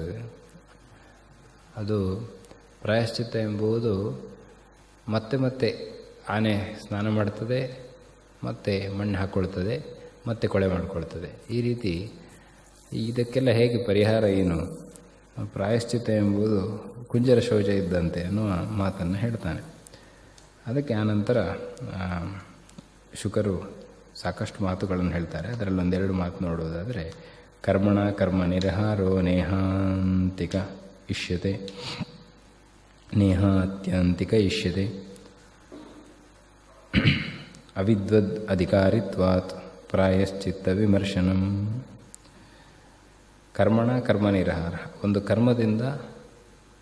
ಕರ್ಮದಿಂದ ಮಾಡಿದಂತಹ ಪಾಪವನ್ನು ಇನ್ನೊಂದು ಕರ್ಮದಿಂದ ಪೂರ್ಣವಾಗಿ ತೆಗೆದುಹಾಕಲಿಕ್ಕೆ ಸಾಧ್ಯವಾಗುವುದಿಲ್ಲ. ಅವಿದ್ವದ್ ಅಧಿಕಾರಿತ್ವ, ಯಾಕೆಂದರೆ ಕರ್ಮ ಹೇಗೆ ಮಾಡಬೇಕು ಅನ್ನುವುದರ ಬಗ್ಗೆ ಹೆಚ್ಚಾಗಿ ನಾವೆಷ್ಟು ತಿಳ್ಕೊಂಡ್ರೂ ತಿಳ್ಕೊಳ್ಳಿಕ್ಕಿದೆ.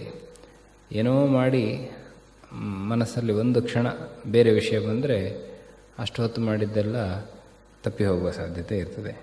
ಹಾಗಾಗಿ ಅವಿದ್ವದ್ ಅಧಿಕಾರಿತ್ವ ಪ್ರಾಯಶ್ಚಿತ್ತ ವಿಮರ್ಶನ, ಆ ಪ್ರಾಯಶ್ಚಿತ್ತದ ಬಗ್ಗೆ ಎಷ್ಟು ನಾವು ಬಹಳ ತಿಳಿದುಕೊಂಡು ಸರಿಯಾಗಿ ಮಾಡಬೇಕು. ಆದರೂ ಕೂಡ ಅದು ಲೋಕದ ಎಲ್ಲ ಪದಾರ್ಥಗಳನ್ನು ಬಳಸ್ಕೊಂಡಿರ್ತೇವೆ, ಇನ್ನೇನೋ ಪರಿಸರದ ಬಾಧೆಗಳಿರ್ತವೆ, ಇದರಿಂದ ತಪ್ಪಿ ಹೋಗೋ ಸಾಧ್ಯತೆ ಹೆಚ್ಚು. ಹಾಗಾಗಿ ಸರಿಯಾಗಿ ಅದರ ಬಗ್ಗೆ ನೋಡಬೇಕು. ಒಳ್ಳೆಯ ಮದ್ದು ಅಂತ ಕಡೆಗೆ ಒಂದು ಹೇಳ್ತಾನೆ, ಒಳ್ಳೆಯ ಮದ್ದು ಯಾವುದು ಅಂತ.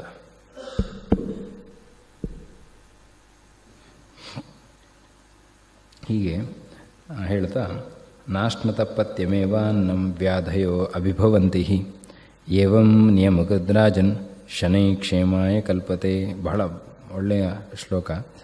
ನಾಶ್ನತ ಪತ್ಯಮೇವಾನ್ನಂ ವ್ಯಾಧಯೋ ಅಭಿಭವಂತಿ. ಹಾಗಾಗಿ ಪಾಪವೇ ಮಾಡದೇ ಇರುವಂತೆ ಹೇಗಿರಬೇಕು ಅನ್ನುವುದನ್ನು ಹೇಳಲಿಕ್ಕೆ ಬಯಸಿದ್ದಾನೆ.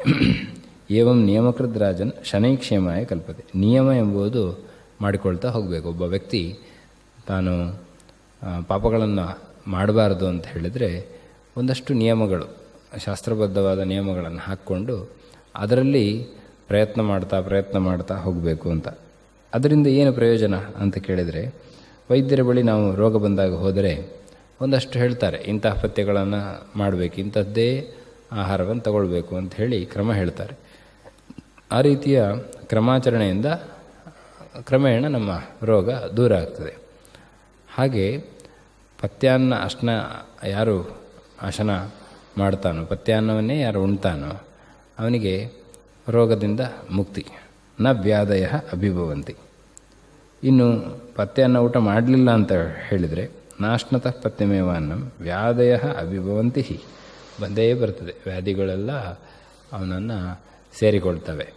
ಹಾಗಾಗಿ ಅವನಿಗೆ ಒಂದಷ್ಟು ಕಾಯಿಲೆಗಳು ಬರ್ತವೆ. ಹಾಗಾಗಿ ಪಥ್ಯಾನ್ನ ಊಟ ಮಾಡುವುದು ಒಂದು ನಿಯಮ ಹೇಗೋ ಆ ರೀತಿ ಎಲ್ಲ ನಿಯಮಗಳನ್ನು, ಶಾಸ್ತ್ರದ ವಿಧಿಗಳನ್ನು ನಾವು ಅಳವಡಿಸ್ಕೊಂಡ್ರೆ ಶನೈಹಿ ಕ್ಷೇಮಾಯ ಕಲ್ಪತೆ, ನಿಧಾನವಾಗಿ ಸದ್ಬುದ್ಧಿ ಬರ್ತದೆ. ಅಥವಾ ಸನ್ಮಾರ್ಗದಲ್ಲಿ ನಾವು ನಡೀತಾ ಒಳ್ಳೆಯ ಗುರಿಯನ್ನು ತಲುಪಲಿಕ್ಕೆ ಸಾಧ್ಯ ಅಂತ ಹೇಳ್ತಾ, ತಪಸ ಬ್ರಹ್ಮಚರ್ಯೇಣ ಶಮೇನ ಚ ದಮೇನ ಚ ತ್ಯಾಗೇನ ಸತ್ಯ ಶೌಚಾಭ್ಯಾಂ ನಿಯಮೇನ ಯಮೇನ ಚ ದೇಹವಾಗ್ ಬುದ್ಧಿಜಂ ಧೀರಾಃ ಧರ್ಮಜ್ಞಾಃ ಶ್ರದ್ಧಯಾನ್ವಿತಾಃ ಕ್ಷಪಯಂತಿ ಅಘಂ ಮಹದಪಿ ವೇಣುಗುಲ್ಮಂ ಇವ ಅನಲಃ. ಒಂದು ಬಿದಿರಿಗೆ ಕಾಡ್ಗಿಚ್ಚುಗಳು ಆಗ್ತವೆ. ಕೆಲವೊಮ್ಮೆ ಆ ಬಿದಿರಿನ ಮರಗಳು ಉಜ್ಜಿಕೊಂಡು ಅಲ್ಲೇ ಬೆಂಕಿ ಉತ್ಪತ್ತಿಯಾಗಿ ಕೂಡಲೇ ತುಂಬ ದಿನದಿಂದ ಇರುವಂಥದ್ದಾದ್ದರಿಂದ ಕೆಲವು ಒಣಗಿದವು ಎಲ್ಲ ಇರ್ತವೆ, ಅಲ್ಲಿ ಕೂಡಲೇ ಎಲ್ಲವೂ ಸುಟ್ಟು ಹೋಗ್ತದೆ. ಆ ರೀತಿ ನಮ್ಮ ಒಳ್ಳೆಯ ಕರ್ಮಗಳು ಆ ಅಘವನ್ನು, ನಮ್ಮ ದೋಷವನ್ನೆಲ್ಲ ಅದು ನಾಶ ಮಾಡುತ್ತದೆ. ಹಾಗಾಗಿ ದೇಹ ವಾಕ್ ಬುದ್ಧಿಜಂ, ಅದರಿಂದ ನಮ್ಮ ದೇಹದಿಂದ, ಮಾತಿನಿಂದ, ಈ ಚಿಂತನೆ ಮಾಡುವುದರಿಂದ ಎಲ್ಲದರಿಂದ ಏನೆಲ್ಲ ದೋಷಗಳು ಬರ್ತದೆ, ಯಾರು ಶ್ರದ್ಧೆಯಿಂದ ಈ ಮಾರ್ಗದಲ್ಲಿ ಪ್ರಯಾಣ ಮಾಡ್ತಾರೆ ಅವರು ಎಲ್ಲವನ್ನು ಕಳ್ಕೊಳ್ತಾರೆ, ಅವರ ದೋಷಗಳನ್ನು ಕಳ್ಕೊಳ್ತಾರೆ. ತಪಸ್ಸಿರಬೇಕು, ಬ್ರಹ್ಮಚಾರಿಗಳಾಗಲಿಕ್ಕೆ ಪ್ರಯತ್ನ ಮಾಡಬೇಕು, ಬ್ರಹ್ಮಚರ್ಯ ಇರಬೇಕು, ಶಮ, ಆಮೇಲೆ ದಮ, ಇಂದ್ರಿಯ ನಿಗ್ರಹ ಮತ್ತು ಭಗವನ್ನಿಷ್ಠ ಬುದ್ಧಿ, ತ್ಯಾಗ ಇರಬೇಕು. ಹೀಗೆ ಸತ್ಯ ಅಂದರೆ ಏನು ಅದನ್ನು ತಿಳ್ಕೊಂಡು ಸತ್ಯದ ಆಚರಣೆಯಲ್ಲಿ, ಸತ್ಯದ ಮಾತು, ನಮ್ಮ ಕರ್ಮಗಳು ಎಲ್ಲ ಇರಬೇಕು. ಅದರ ಬುನಾದಿಯ ಮೇಲೆ ಶೌಚಾಭ್ಯಾಮ್, ಶುಚಿತ್ವ, ನಿಯಮ, ಯಮ, ಹೀಗೆ ಇದನ್ನೆಲ್ಲ ಹೇಳ್ತಾ ಈ ರೀತಿ ಒಂದೊಂದನ್ನೇ ಅಳವಡಿಸ್ಕೊಳ್ಬೇಕು. ಆವಾಗ ಎಲ್ಲ ನಾಶ ಆಗ್ತದೆ ಅಂತ ಹೀಗೆ ಹೇಳ್ತಾ ಬಹಳ ಮುಖ್ಯವಾದ ಮತ್ತೊಂದು ಮಾತನ್ನು ಕೂಡ ಹೇಳ್ತಾನೆ. ಕೇಚಿತ್ ಕೇವಲಯ ಭಕ್ತ್ಯ ವಾಸುದೇವ ಪರಾಯಣಾ ಅಘಂ ದುನ್ವಂತಿ ಕಾರ್ಸ್ನೇನ ನೀಹಾರಮಿವ ಭಾಸ್ಕರ ಅಂತ. ಕೆಲವರು ಕೇವಲ ಭಕ್ತಿಯೋಗದಿಂದ ವಾಸುದೇವ ಪರಾಯಣ ಭಗವಂತನಲ್ಲಿ ವಿಶೇಷವಾದ ಭಕ್ತಿಯನ್ನು ಆಚರಣೆ ಮಾಡಿ ಅಘಂ ದುನ್ವಂತಿ ಕಾರ್ಸ್ನೇನ ಎಲ್ಲ ಪಾಪಗಳನ್ನು ಕಳ್ಕೊಳ್ತಾರೆ. ಹೇಗೆ ಅಂದರೆ ರಾತ್ರಿಯ ಹೊತ್ತು ಹೋಗಿ ಭಾಸ್ಕರ ಮೇಲೆ ಬಂದಾಗ ಹೇಗೆ ಬೆಳಕು ಬರಬಹುದೋ, ಹೇಗೆ ಕತ್ತಲು ನಾಶ ಆಗಬಹುದೋ, ಇದೇ ಜಾಗದಲ್ಲಿ ಏನು ಕಾಣುವುದಿಲ್ಲ ಒಂದು ದೀಪ ಇಲ್ಲದೇ ಇದ್ದರೆ ರಾತ್ರಿ ಹೊತ್ತಿನಲ್ಲಿ. ಅದೇ ಹಗಲು ಹೊತ್ತು ಬಂತು ಅಂತಾದರೆ ನಮಗೆ ಈ ದೀಪಗಳು ಹೆಚ್ಚಾದರೆ ಕಣ್ಣಿಗೆ ಚುಚ್ಚುತ್ತವೆ. ಆದರೆ ಹಗಲು ಹೊತ್ತಿನಲ್ಲಿ ನಾವು ಕಣ್ಣಿಗೆ ಚುಚ್ಚುತ್ತಾ ಇದೆ ಅಂತ ಹೇಳೋದಿಲ್ಲ, ಅದು ಪ್ರಶಾಂತವಾಗಿ ಚೆನ್ನಾಗಿದೆ ಅಂತ ಹೇಳ್ತೇವೆ. ಹಾಗೆ ಭಾಸ್ಕರ ಬಂದಾಗ ಹೇಗೆ ಸ್ವಚ್ಛವಾಗಿ ನಮಗೆ ಕಾಣಿಸ್ತದೋ, ಕತ್ತಲಲ್ಲಿ ನಾಶ ಆಗ್ತದೋ, ಆ ರೀತಿ ಯಾರೇ ವಾಸುದೇವ ಪರ ಭಕ್ತಿ ಇತ್ತು ಅಂತಾದರೆ ಆವಾಗ ಕೇಚಿತ್ ಕೇವಲಯ ಭಕ್ತ್ಯ ಅವರು ಪಾಪಗಳನ್ನೆಲ್ಲ ನಾಶ ಮಾಡಿಕೊಳ್ತಾರೆ ಅಂತ. ಆದರೆ ಭಕ್ತಿ ಯಾವಾಗ ಬರುತ್ತದೆ? ಮತ್ತು ಹಿಂದಿಂದೆಲ್ಲವೂ ಆಚರಣೆ ಆಗಲೇಬೇಕು. ತಪಸ್ಸು ಇದೆಲ್ಲ ಸ್ವಲ್ಪ ಮಟ್ಟಿಗೆ ಮೊದಲಿಗೆ ಭಕ್ತಿ, ಅದರಿಂದ ಭಗವಂತನಲ್ಲಿ ವಿಶೇಷವಾದ ಅವನನ್ನು ಪಡಿಬೇಕು ಅನ್ನುವ ಉತ್ಕಟವಾದ ಇಚ್ಛೆ, ಇದೆಲ್ಲ ಬಂದಾಗ ಪಡೆಯಬೇಕಾದರೆ ಏನು ಮಾಡಬೇಕು ಅಂತ ಪ್ರಶ್ನೆ ಬರ್ತದೆ. ಸಹಜವಾಗಿ ಇಂತಹ ವಿಷಯಗಳಲ್ಲಿ ಮನಸ್ಸು ಬರ್ತದೆ, ಮತ್ತೆ ಕೇಳ್ತೇವೆ. ಕೇಳಿದಾಗ ಸ್ವಲ್ಪ ವೃದ್ಧಿ ಆಯಿತು, ಆನಂತರ ಭಕ್ತಿ ಹೆಚ್ಚಾಯಿತು. ಯಾಕೆ ಅಂದರೆ ಭಗವಂತನ ಬಗ್ಗೆ ಇಷ್ಟೆಲ್ಲ ಇದೆ ಅಲ್ವಾ, ಅವನ ಒಂದು ವಿಶೇಷ ಗುಣ ಗೊತ್ತಾಯಿತು, ಹಾಗಾಗಿ ಭಕ್ತಿ ಹೆಚ್ಚಾಯಿತು. ಮತ್ತು ಭಕ್ತಿ ಹೆಚ್ಚಾದ್ದರಿಂದ ಮತ್ತೆ ಕಲಿಯಬೇಕು ಅಂತಾಯಿತು, ಹಾಗಾಗಿ ಮತ್ತೆ ಹೋದೆವು. ಮತ್ತು ಇದು ಸಾಧಕರ ಜೀವನದಲ್ಲಿ ಆಗ್ತದೆ. ಯಾರಿಗೆ ಯೋಗ್ಯತೆ ಉಂಟು ಅವರು ಮತ್ತೆ ಹೆಚ್ಚು ಹೆಚ್ಚು ಭಕ್ತಿಯನ್ನು ಪಡೀಲಿಕ್ಕೆ ಸಾಧ್ಯ. ಹಾಗಾಗಿ ಈ ಮಾರ್ಗದಲ್ಲಿ ತೊಡಗಿದಾಗ ಭಕ್ತಿ ಹೆಚ್ಚಾಗ್ತದೆ. ಅಂತಹ ಭಕ್ತಿಯಿಂದ ಅಘಂ ದುನ್ವಂತಿ ಅವರ ಪಾಪಗಳನ್ನೆಲ್ಲ ಕಳ್ಕೊಳ್ಳಿಕ್ಕೆ ಸಾಧ್ಯವಾಗ್ತದೆ ಅಂತ ಹೇಳ್ತಾರೆ. ನತತಾಹ್ಯ ಗವಾನ್ ರಾಜನ್ ಪೂಯೇತ ತಪ ಆದಿಭಿ ಯಥಾ ಕೃಷ್ಣಾರ್ಪಿತ ಪ್ರಾಣ ತತ್ಪುರುಷ ನಿಷೇವಯ ಅನ್ನುವ ಮಾತಿನ ಮೂಲಕವಾಗಿ ಹೇಳ್ತಿದ್ದಾರೆ. ಬೇರೆ ಬೇರೆ ಕರ್ಮಗಳಲ್ಲಿ ತೊಡಗಿಕೊಳ್ಳುವುದಕ್ಕಿಂತ ಕೃಷ್ಣಾರ್ಪಿತ ಪ್ರಾಣ ತತ್ಪುರುಷ ನಿಷೇವಯ, ಭಗವದ್ಭಕ್ತರ ಸೇವೆ. ಅದೇ ರೀತಿ ಏನು ನಾವು ಮಾಡುತ್ತೇವೆ, ಎಷ್ಟೋ ಬಾರಿ ಏನೇನೋ ಕಲ್ಪನೆಗಳಿರ್ತವೆ, ಏನೇನೋ ಎಲ್ಲ ಮಾಡಬೇಕು ಅಂತ ನಮಗೆ ಯೋಚನೆಗಳಿರ್ತದೆ. ದೊಡ್ಡ ಯಾಗಗಳನ್ನು ಮಾಡಬೇಕು, ಅದರಿಂದ ಏನೋ ಒಂದು ಸ್ವಲ್ಪ ಲೋಕಹಿತವಾದ ಕೆಲಸಗಳನ್ನು ಮಾಡಬೇಕು ಅಂತಿರ್ತದೆ. ಇನ್ನು ಈ ಬೇರೆ ರೀತಿ ಜನಸೇವೆ ಮಾಡಬೇಕು ಅಂತಿರ್ತದೆ. ಆದರೆ ಸಂದರ್ಭ ನಾವು ಹೇಳಿದಾಗ ಬರಬೇಕು ಅಂತಿಲ್ಲ. ಹಾಗಾಗಿ ಎಲ್ಲವೂ ಬದಲಾಗಬಹುದು. ಆದರೆ ಮನಸ್ಸಿನಲ್ಲಿ ಪ್ರತಿ ಕ್ಷಣದಲ್ಲಿ ಕೃಷ್ಣನಿಗೆ ಅರ್ಪಣೆ ಮಾಡುವಂತಹ ಒಂದು ಬುದ್ಧಿ, ಏನೆಲ್ಲ ನೀನು ಕೊಟ್ಟಿದ್ದಿ ಅದೆಲ್ಲ ನಿನ್ನ ವಿಶೇಷ ಅನುಗ್ರಹದಿಂದ ಇದೆಲ್ಲ ಆಗಿದೆ, ಅದರಿಂದ ನಿನಗೆ ಅದರ ಒಂದು ಅರ್ಪಣೆಯನ್ನು ಮಾಡ್ತೇನೆ, ಎಲ್ಲವೂ ನಿನ್ನಿಂದಾಗಿದೆ ಅನ್ನುವ ಚಿಂತನೆ ಅದು ಯಾರಿಗೆ ಬರ್ತದೋ ಅಂಥವರು ನಥತಾ ಹ್ಯಗವಾನ್ ರಾಜನ್ ಪೂಯೇದ ತಪ ಆದಿಭಿ, ಸಿಕ್ಕಾಪಟ್ಟೆ ತಪಸ್ಸಿದೆ, ಆದರೆ ನಾನು ಮಾಡ್ತಾ ಇದ್ದೇನೆ, ನನ್ನಿಂದ ಇವರೆಲ್ಲ ಬದುಕಿದ್ದಾರೆ, ನನ್ನಿಂದಲೇ ಎಲ್ಲವೂ ಆಗ್ತಿದೆ, ಇಂತಹ ಚಿಂತನೆಗಳಿದ್ದರೆ ಅಥವಾ ಇನ್ನೇನಾದ್ರು ಇದಕ್ಕೆ ಇದೇ ರೀತಿಯಾದ ಬೇರೆ ಚಿಂತನೆಗಳು ಇದ್ದರೆ ಆವಾಗ ಅದಷ್ಟು ಫಲವನ್ನು ಕೊಡೋದಿಲ್ಲ. ತಪಸ್ಸು ಕರ್ಮಕ್ಕೊಂದು ಫಲ ಇದೆ, ಆದರೂ ಎತ್ತರದ ಫಲ ಅಂತ ಅನಿಸುವುದಿಲ್ಲ. ಆದರೆ ಕರ್ಮ ಮಾಡಲಿಕ್ಕೆ ಹೆಚ್ಚು ಅವಕಾಶಗಳು ಬರಲಿಲ್ಲ, ಏನು ಬಂದಿದೆಯೋ ಅದನ್ನು ಯಥಾಶಕ್ತಿ ಮಾಡಿದ್ದಾನೆ. ಬಹಳ ಪ್ರಾಮಾಣಿಕವಾಗಿ ಮಾಡಿದ್ದಾನೆ. ಆನಂತರ ಬಹಳ ಮುಖ್ಯವಾದ್ದು ಎಲ್ಲರಿಗೂ ಎಲ್ಲವನ್ನು ಕೂಡ ಕೃಷ್ಣನಿಗೆ ಕಡೆಗೆ ಅರ್ಪಣೆ ಮಾಡುವಂತಹ ಒಳ್ಳೆಯ ಸದ್ಬುದ್ಧಿ ಅದಿದೆ. ಅದು ತಪಸ್ಸು ಮಾಡಿದವನಿಗಿಂತ ಹೆಚ್ಚು ಫಲವನ್ನು ತಂದುಕೊಡ್ತದೆ. ತಪಸ್ಸು ಮಾಡುವಾಗ ಒಬ್ಬ ತಪಸ್ಸು ಮಾಡಿ ಅಹಂಕಾರಿ ಆದರೆ ಆವಾಗ ಕಡಿಮೆ ಫಲ ಅಂತ ಆಯಿತು. ಈ ರೀತಿಯ ಬುದ್ಧಿ ಯಾರಿಗಿದೆ, ಪ್ರಾಮಾಣಿಕವಾಗಿ ಯಾರು ಪ್ರಯತ್ನ ಮಾಡಿದ್ದಾನೆ ಅವನಿಗೆ ಹೆಚ್ಚು ಫಲ ಅನ್ನುವ ಮಾತನ್ನು ಹೇಳಿದ್ದಾರೆ. ಹೀಗೆ ಸ್ವಲ್ಪವಷ್ಟೇ ನಾವು ಇಲ್ಲಿ ನೋಡಿದ್ದೇವೆ, ಒಂದೆರಡು ಶ್ಲೋಕಗಳು. ಅಂತೂ ಮುಂದೆ ತುಂಬ ಒಳ್ಳೆಯ ಕಥೆಯೂ ಕೂಡ ಬರ್ತದೆ. ಅದರಲ್ಲಿ ಒಂದು ನೋಡಬಹುದು, ಒಂದು ಭಗವಂತನ ಒಂದು ಸ್ವರೂಪ ಚಿಂತನೆ ಮಾಡುವಂತಹ ಒಂದು ಶ್ಲೋಕವನ್ನು ನಾವು ನೋಡಬಹುದು.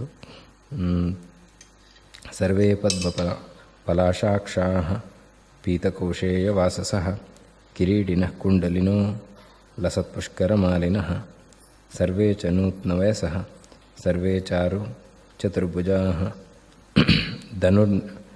ಧನುರ್ನಿಷಂಗ ಅಸಿಗದಾ ಶಂಖಚಕ್ರಾಂ ಅಂಬುಜಾಶ್ರಿಯಃ. ಅಲ್ಲಿ ಯಮನ ದೂತರು ನಾರಾಯಣ ಅಂತ ಹೇಳಿದ ತಕ್ಷಣ ಅವರನ್ನು ತಡೆದು ಬಿಟ್ಟರು. ವಿಷ್ಣು ದೂತರೆಲ್ಲ ಬಂದರು ಯಮನ ದೂತರನ್ನು ತಡೀತಾರೆ. ಈ ಕತೆ ಮುಂದೆ ಬರುವಂಥದ್ದು ಸ್ಕಂದದಲ್ಲಿ, ಅಜಾಮಿಳನ ಕತೆ. ಅದರಲ್ಲಿ ಅವರು ಪ್ರಶ್ನೆ ಮಾಡ್ತಾರೆ, ಯಾರು ನೀವು, ಯಾಕೆ ತಡೆದ್ರಿ ಅಂತ. ಕಿಂ ದೇವಾಹ ಉಪದೇವಾಹ ಅನ್ನುವ ಪ್ರಶ್ನೆಯನ್ನು ಮಾಡ್ತಾರೆ. ಕಸ್ಯವಾ ಕುತ ಆಯಾತಾಹ ಕಸ್ಮಾದಸ್ಯ ನಿಷೇಧತ ಕಿಂ ದೇವಾ ಉಪದೇವಾ ವಾ ಯೂಯಂ ಕಿಂ ಸಿದ್ಧಸತ್ತಮಾಹ ಅಂತ. ಅವರು ಹೇಗಿದ್ದರು ಅಂತ ವರ್ಣನೆ ಮಾಡ್ತಾರೆ. ಸರ್ವೇ ಪದ್ಮಫಲಾಶಾಕ್ಷಾಃ, ಕಣ್ಣುಗಳು ಅರಳುಗಣ್ಣುಗಳಾಗಿದ್ದವು. ಅದನ್ನು ನೋಡುವಾಗಲೇ ಬಹಳ ಭಕ್ತಿ, ಶ್ರದ್ಧೆ ಮತ್ತು ವಿಶೇಷವಾದ ಕಾಂತಿ ಅವರಲ್ಲಿ ಕಾಣಿಸ್ತಾ ಇತ್ತು. ಅವರ ಮೇಲೆ ಭಕ್ತಿ ಬರುವಂತಿತ್ತು. ಇನ್ನು ಪೀತ ಕೌಶೇಯವಾಸ ಸಹ, ಅವರ ವಸ್ತ್ರಗಳೆಲ್ಲ ಪೀತ ವಸ್ತ್ರಗಳಾಗಿದ್ದವು ಅಂತ ಹೇಳ್ತಾ, ಹಳದಿ ಅಂತ ವಿಶಿಷ್ಟವಾದ ಬಣ್ಣ ಅಂತ ಇಟ್ಕೊಳ್ಳೋಣ. ಭಗವಂತನ ವರ್ಣನೆ ಮಾಡುವಾಗ ಏನು ಹೇಳ್ತಾರೋ ಆ ರೀತಿ ವರ್ಣವಾದ ಬಣ್ಣದ ವಸ್ತ್ರ. ಕಿರೀಟಿನಃ ಕುಂಡಲಿನಃ ಲಸತ್ಪುಷ್ಕರಮಾಲಿನಃ ಸರ್ವೇ ಚ ನೂತ್ನ ವಯಸ್ಸಃ, ಎಲ್ಲರೂ ಕೂಡ ಸನತ್ಕುಮಾರರಂತೆ. ಅವರು ಯಾವಾಗಲೂ ಕೂಡ ಚಿಕ್ಕವರಾಗಿರ್ತಾರಂತೆ. ಆ ಬಾಲರಲ್ಲಿ ಇರಬೇಕಾದ ಮನಸ್ಥಿತಿ ಒಬ್ಬ ಸಾಧಕನಲ್ಲಿ ಇರಬೇಕು.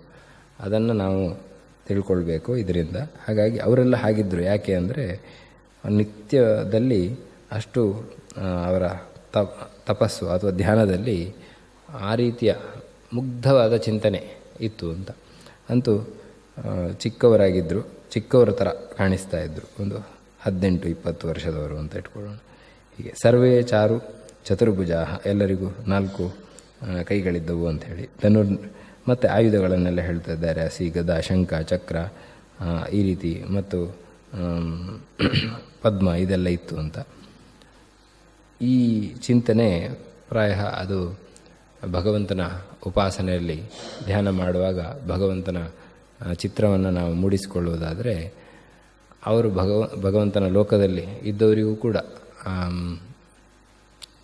ಸಾರೂಪ್ಯ ಮೋಕ್ಷ ಅಂತ ಹೇಳುವಾಗ ಅಲ್ಲಿ ಅದೇ ರೀತಿಯ ರೂಪ, ಭಗವಂತನ ರೀತಿಯ ರೂಪ ಅವರಿಗೂ ಇರ್ತದೆ ಅಂತ ಹೇಳಿದ್ದಾರೆ. ಹಾಗಾಗಿ ಈ ವರ್ಣನೆಯಿಂದ ಭಗವಂತ ಹೇಗಿರಬಹುದು ಅಂತ ಕೂಡ ನಾವು ಧ್ಯಾನಕ್ಕೆ ತಂದುಕೊಳ್ಳಲಿಕ್ಕೆ ಎಲ್ಲ ಅನುಕೂಲವಾಗುವಂತಹ ಶ್ಲೋಕಗಳೆಲ್ಲ ಇಲ್ಲಿವೆ. ಅಂತೂ ಕರ್ಮಣ ಕರ್ಮ ನಿರಹಾರ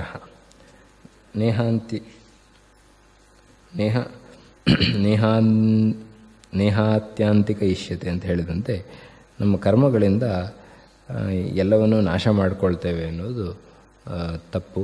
ಅನುಸಂಧಾನ ಇರಬೇಕು, ಆನಂತರ ಕೃಷ್ಣಾರ್ಪಣ ಬುದ್ಧಿ ಇರಬೇಕು ಅನ್ನೋದನ್ನು ಚೆನ್ನಾಗಿ ತಿಳಿಸಿದ್ದಾರೆ. ಮುಂದೆಯೂ ಇದರಲ್ಲಿ ತುಂಬ ಕಥೆಗಳಿವೆ. ಅಂತೂ ಇಂತಹ ಚಿಂತನೆಗಳನ್ನು ನಮಗೆ ಸದಾ ಮಾಡುವಂತೆ ಭಗವಂತನ ಅನುಗ್ರಹ ಇರಲಿ ಅಂತ ಪ್ರಾರ್ಥನೆ ಮಾಡುತ್ತಾ 2 ಮಾತನ್ನು ಕೃಷ್ಣಾರ್ಪಣಮಸ್ತು. ಹರೇ ನಮಃ.